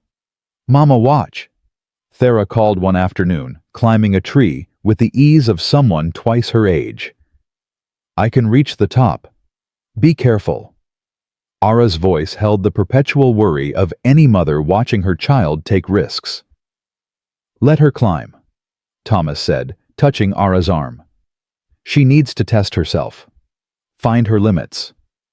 What if she falls? Then she falls. And she gets back up. That's what we do." He smiled. "That's what you taught me." Aara watched their daughter climb higher, her expression torn between pride and terror. "I never thought I'd have this. The chance to worry about scraped knees and reckless climbing. The luxury of normal parental fears." "Nothing about us is normal," Thomas pointed out. "No, but this..." She gestured to Thera, now perched triumphantly at the tree's highest branch. This feels right. This feels like what I was meant to do. Thera climbed down and ran to them, breathless and grinning. Did you see how high I went? We saw. Aara knelt and pulled her daughter close. You're growing so fast. Soon you'll be taller than your father. I'm already taller than half the warriors, Thera said proudly. Then her expression shifted, became uncertain. Mama, why do I look different from the other children? The question hung in the air. Thomas and Aara exchanged glances. They'd known this moment would come, had prepared for it, but it still struck like a blow. Aara took Thera's face in her hands. Because you're special. You carry two worlds inside you, my people and your father's people. That makes you extraordinary. But the children say I'm strange. They say I'm too big, too different. Thera's voice wavered. They say I don't belong anywhere. Thomas knelt beside his daughter. I used to think the same thing about myself. I was too small for this world, people said. Didn't fit anywhere. Then I met your mother, and I learned something important. What? That being different isn't a curse, it's a gift. Because different people see the world in ways others can't. They build bridges where others only see walls. They create possibilities where others only see limits. He touched her cheek. You're not strange, Thera. You're a miracle. And someday people will understand that. Promise? Thomas looked at Aara, saw his own fear reflected in her ancient eyes. They couldn't promise that. Couldn't guarantee the world would ever accept their daughter. But they could give her something else. I promise that your mother and I will always love you, Thomas said. I promise that you'll always have a home with us. And I promise that who you are exactly as you are is perfect. Thera threw her arms around both parents, squeezing them tight. I love you, Papa. I love you, Mama. We love you too, little gift, Aara whispered. More than all the stars in the sky. But the encounter bothered Thomas for days afterward. He saw how Thera watched the other children play, how she held back, uncertain of her welcome. Saw the loneliness beginning to take root, the same loneliness that had nearly killed Aara, that had haunted Thomas his entire life. We need to do more, he told Aara one night after Thera had fallen asleep. We need to teach her how to navigate this world, how to be strong when people are cruel, how to hold on to herself when the world tries to make her into something else. I don't know how, Aara admitted. I survived by hiding, by avoiding your people. But Thera, she can't hide. She shouldn't have to. Then we teach her to stand tall, to be proud of who she is, to face the fear and hatred and ignorance with grace and courage. Thomas took Aara's hand. We teach her what you taught me, that love is stronger than hate. That belonging isn't about fitting in, it's about finding people who see you and choose to stand beside you anyway. Redhawk, overhearing their conversation from outside the dwelling, entered without knocking. The child needs more than words, he said. She needs skills, training, the ability to defend herself when words fail. He looked at Aara. Your people were warriors once, weren't they? Yes, before we were hunted to extinction. Then teach her the ways of the old ones, and I'll teach her the ways of my people. Between the three of us, she'll learn how to survive in a world that doesn't want her to exist. Redhawk's expression softened. She deserves that much. So they began Thera's education in earnest. Aara taught her the old songs, the old stories, the history of the people who'd come before. Redhawk taught her to fight, to track, to read the land and sky. Thomas taught her to read and write, to think critically, to question the world, instead of accepting it blindly. And Thera absorbed it all with a hunger that amazed them. Tell me again about your people, Mama, she would beg. Tell me about the cities, the festivals, the music. Aara would sing the old songs, describe the old ways, and Thomas would watch his daughter's eyes light up with wonder. She was connecting to a heritage that had nearly been erased, keeping alive a culture through sheer force of will and love. When Thera turned 5, Sarah Brennan visited the camp with news. "Fletcher's articles have spread across the territory," she said, settling beside their fire. "People are talking about your family. Some good, some bad, but all of it means you're not forgotten." She pulled out a stack of letters. "These came for you, from people all over, some wanting to meet Thera, some wanting to share their own stories of being different, being ostracized." Thomas read through them, his chest tightening with emotion. Letter after letter from people who'd been inspired by their story, who'd found courage in their example. "There's one more thing," Sarah said carefully. "Fletcher wants to write a follow-up story about how Thera is growing, how you're building a life here. He thinks it could help show people that your family isn't a threat, that you're just living, raising a child, being human." "We're not all human," Aara pointed out. "You know what I mean." Sarah smiled. "Will you let him visit? Let him see Thera, talk to her?" Aara looked at Thomas. "What do you think?" "I think we've been hiding long enough. I think maybe it's time to show the world what we've built." He paused. "And I think Thera deserves to see that her story matters, that she's not alone." Fletcher arrived 2 weeks later, older now, lines of experience etched into his face. He spent 3 days at the camp observing, talking, writing. When he met Thera, his eyes widened with surprise. "She's remarkable," he said to Thomas. "Articulate, curious, confident. Nothing like the monster some people imagine." "She's a child," Thomas said simply. "A child who happens to be different."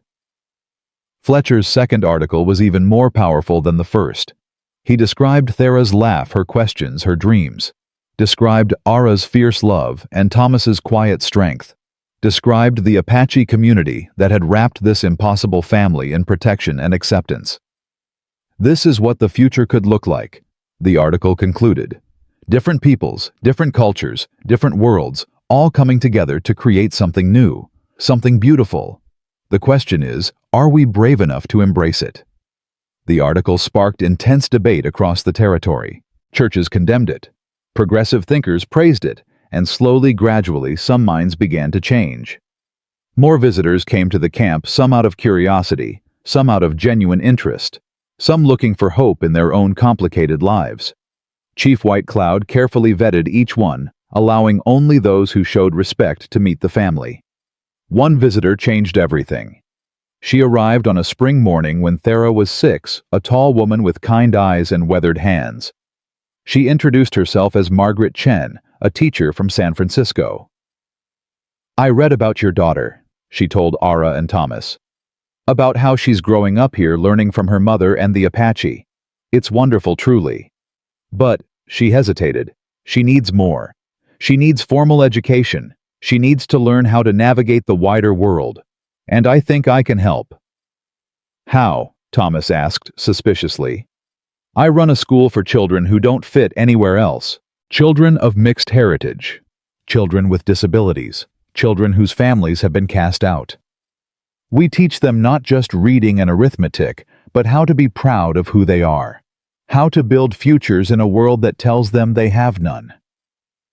Margaret looked at Thera, who watched from behind her mother's legs. "Your daughter would be the most unusual student we've ever had, but I think she'd thrive there." "You want to take her away?" Aara's voice went cold. "Not take her. Teach her. She could come for a few months each year, learn what we have to offer, then return home. The best of both worlds." Margaret knelt to Thera's level. "Would you like that? Would you like to meet other children who are different like you?" Thera looked up at her parents, uncertainty warring with hope in her green eyes. "Would I come back? Would you still be here?" "Always," Aara said fiercely. "We'll always be here." "Then," Thera took a breath. "Then I'd like to try." The decision tore at Aara's heart. Thomas saw it in the way she held Thera tighter that night, in the tears she tried to hide, in the songs she sang long into the darkness. "I'm not ready," Aara whispered. "I just got her. I can't lose her." You're not losing her. You're giving her wings. Thomas held them both. This is what we wanted, remember, for her to have opportunities to build a future to be more than what we could give her alone. I know that. But it doesn't make it hurt less. No, it doesn't. When summer came, they traveled with Margaret to San Francisco, a journey that took weeks and tested every ounce of their courage. Aara drew stares everywhere they went, but she held her head high, refusing to shrink or hide. Thomas walked beside her hand in her hand, daring anyone to challenge them. The school sat on the edge of the city, a rambling building filled with children of every description. Chinese children with white parents, black children with native heritage, children missing limbs or sight or hearing. Children the world had decided were mistakes. Thera fit right in. "Look, Mama," she called on the first day, running to a group of children playing. "They don't care that I'm tall. They think it's wonderful." Aara watched her daughter laugh and play with a freedom she'd never shown before, and Thomas felt her hand tremble in his. "She's happy," Aara said, wonder and grief mixing in her voice. "She is." Thomas squeezed her hand. "You gave her that. You gave her the strength to be herself without apology. That's the greatest gift a parent can give." They stayed in San Francisco for 2 weeks, ensuring Thera was settled, that she was safe, that she understood they would return. When the time came to leave, Thera hugged them both with fierce strength. "I'll make you proud," she promised. "You already do," Thomas said. "Every single day." "Remember who you are," Aara added, touching Thera's face. "Remember where you come from. Remember that you carry 2 worlds inside you, and that makes you stronger than anyone else." "I'll remember, Mama, I promise." The journey back to the Apache camp felt longer, emptier. Aara cried for 3 days straight, grieving the temporary loss of her daughter, even while knowing it was necessary. Thomas held her through it, adding his own quiet tears to hers. "Is this what it means to be a parent?" Aara asked. "Letting them go even when it tears your heart out." "I think so. I think love means wanting what's best for them, even when it costs us everything." The months Thera was gone felt like years. But she wrote letters, long detailed descriptions of her studies, her friends, the things she was learning. And in every letter she told them she loved them, she missed them, she couldn't wait to come home. When she returned that first winter, she'd grown another 6 inches, and gained a confidence that took Thomas's breath away. She told them stories of San Francisco, of the children she'd met, of the teachers who'd opened new worlds to her. "There are so many different people in the world, Papa," she said excitedly. "People from countries I've never heard of, speaking languages I can't understand. And they're all just trying to live, trying to belong, trying to build futures." Her eyes shone. "We're not alone. We're not the only ones who are different." "No little gift," Aara said, pulling her daughter close. "You're not alone. You never were." The pattern repeated over the years. Thera would leave for school, return home for months at a time, leave again. Each time she came back, she was taller, stronger, wiser. She learned 6 languages, studied philosophy and science and art, trained with warriors and scholars alike. And she never forgot where she came from. On her 15th birthday, when she stood nearly 7 feet tall, a striking blend of both parents, Thera made an announcement. "I want to travel," she said. "I want to visit other communities, other people who are different. I want to tell them our story, show them that being different isn't wrong, that love can build miracles." Thomas felt his heart swell with pride and terror in equal measure. "You want to leave?" "Not forever, never forever.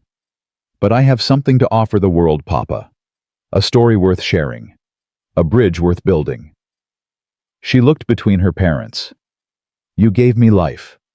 You gave me love. You gave me the courage to be myself. Now I want to give that to others."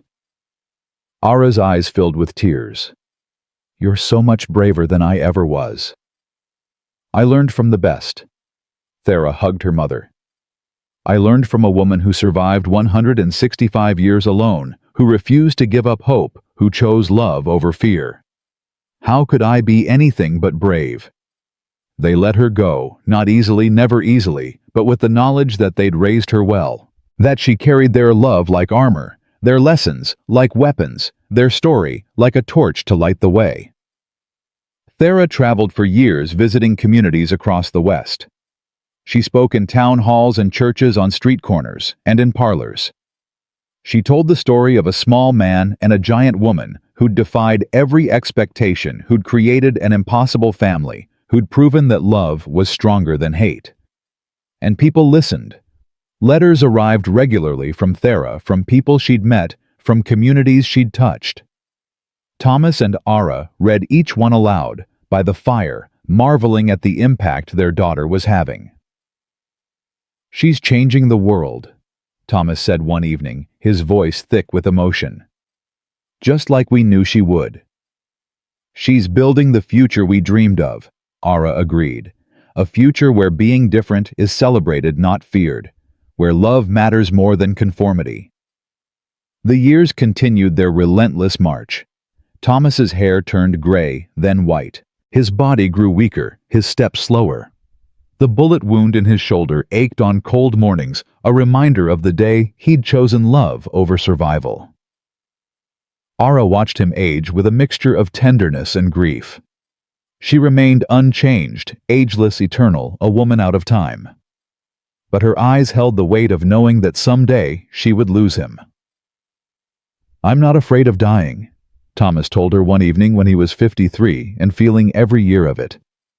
"I've lived more in these 30 years with you than most men live in 80. "Don't talk like that." Aara's voice cracked. "I can't. I won't." "Hey." Thomas took her face in his weathered hands. "I'm not going anywhere yet. I plan to stick around long enough to see Aara settled to meet grandchildren, if we're lucky to grow old and annoying." "You could never be annoying." "Give me time." He smiled. "But Aara, when the time comes, and it will come, we both know that I need you to promise me something. Anything.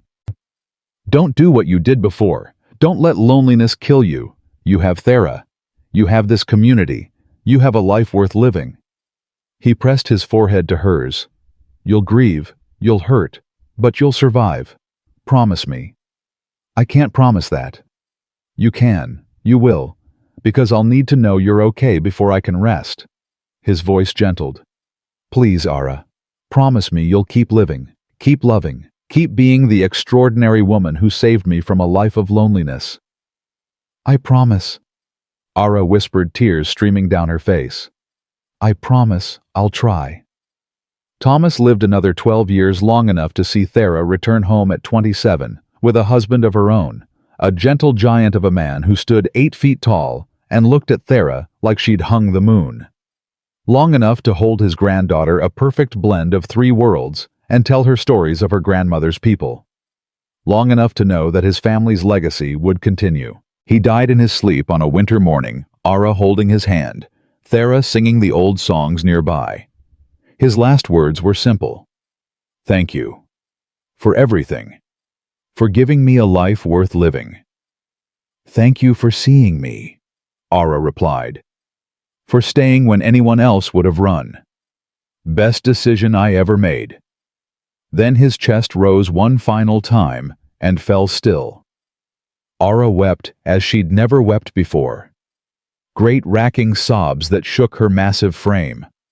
She held Thomas's body for hours, refusing to let go, singing to him one last time. "You were mine," she whispered through her tears. "You were mine, and I was yours. And even though you're gone, that will never change." They buried Thomas on a hill overlooking the valley where they'd first met, under a tall cedar that sang when the wind blew through it. Chief White Cloud, now ancient himself, spoke words of honor. Red Hawk, gray-haired but still strong, pledged to watch over Aara in Thomas's absence, and Aara, standing between her mother and her own daughter, sang the old songs that connected past to present to future. After the burial, Aara pulled her mother aside. "Are you going to be okay?" she asked. Aara looked at her daughter, at her granddaughter, at the community that had become her family. She felt the grief like a physical wound in her chest, felt the temptation to give up, to let loneliness claim her as it had claimed her people. But she'd made a promise. "Yes," she said, and meant it. "It will hurt. It will hurt for a very long time. But your father taught me that love doesn't end with death. That the people we love live on in us, in the choices we make, in the legacy we build." She touched Thera's face. "I have you. I have your daughter. I have this life your father and I created together. I'm not alone. I'll never be alone again." "No," Thera agreed, hugging her mother tight. "You won't." The years that followed were different but not empty. Aara helped raise her granddaughter, teaching her the old ways, the old songs, ensuring that the knowledge of her people survived. She continued to welcome visitors, people who'd heard the story of the giant woman and the small man who wanted to see proof that love could conquer hate. And she sang. Every night she stood on the hill where Thomas was buried and sang to the stars. Not the lonely songs of her youth, but songs of gratitude, of love, of a life well lived. When travelers asked about her husband, the small man who'd taken a bullet for his family, who'd loved without fear, Aara would smile through her tears and tell them the truth. He was ordinary in every way that didn't matter, and extraordinary in every way that did. He saw me when the world told him to look away. He loved me when the world told him to run. He gave me a family when I'd given up hope of ever having one. Her voice would strengthen, and because of him, because of the life we built together, my people didn't fade into nothing. We transformed, we evolved, we became something new. She would gesture to Thera, to her granddaughter, to the great-grandchildren that eventually came. This is his legacy. Love that refused to die. Hope that refused to surrender. The proof that different worlds can create something more beautiful than either world alone. Decades after Thomas's death, when Aara had lived 195 years and seen 4 generations of her family grow strong, she sat on the hill beside his grave and spoke to him one last time. "I kept my promise," she said. "I kept living, kept loving, kept building the future we dreamed of." She touched the cedar tree, now massive and strong. "Our daughter changed the world just like we knew she would. Our grandchildren are changing it still. And all of it, every bit of it, started because you were brave enough to buy cursed land. Because you were stubborn enough to stay when you saw me. Because you loved without fear." The wind sang through the cedar's branches, and for a moment, Aara could almost hear Thomas's voice answering. She stood still, strong, still, towering, still the last of the old ones, and looked out at the valley where her impossible life had begun. "We did it," she said to the wind, to the stars, to Thomas's memory. "We built something that lasted, something that mattered, something that proved love is always, always stronger than hate." And in the valley below, her great-great-granddaughter played in the fading light, part human, part old one, wholly herself. Proof that miracles happen when 2 lonely souls refuse to give up. Proof that being different is a gift, not a curse. Proof that the greatest courage is choosing love when the world demands fear. The story of Aara and Thomas became legend, told around fires, written in books passed down through generations. The tale of a 9-foot woman and a 5'6" man who built an impossible family and changed the world. But to those who knew them, who'd watched them fight and survive and love, the story was simpler than that. It was the story of 2 people who'd been alone too long, who'd found each other in a cursed valley, who'd chosen love over loneliness and hope over despair. It was the story of what happens when you're brave enough to stay instead of running. It was the story of what love can build when you refuse to let the world tell you what's impossible. And it was a story that would never ever be forgotten. Because real courage isn't about size or strength. It's about choosing love when the world demands fear, building bridges when others build walls, and believing in miracles, even when the universe says they can't exist. That's what Thomas and Aara proved. That's what their legacy became. And that's what their family, growing stronger with each generation, carries forward into a future they died believing in. Love wins, hope survives, miracles happen, always.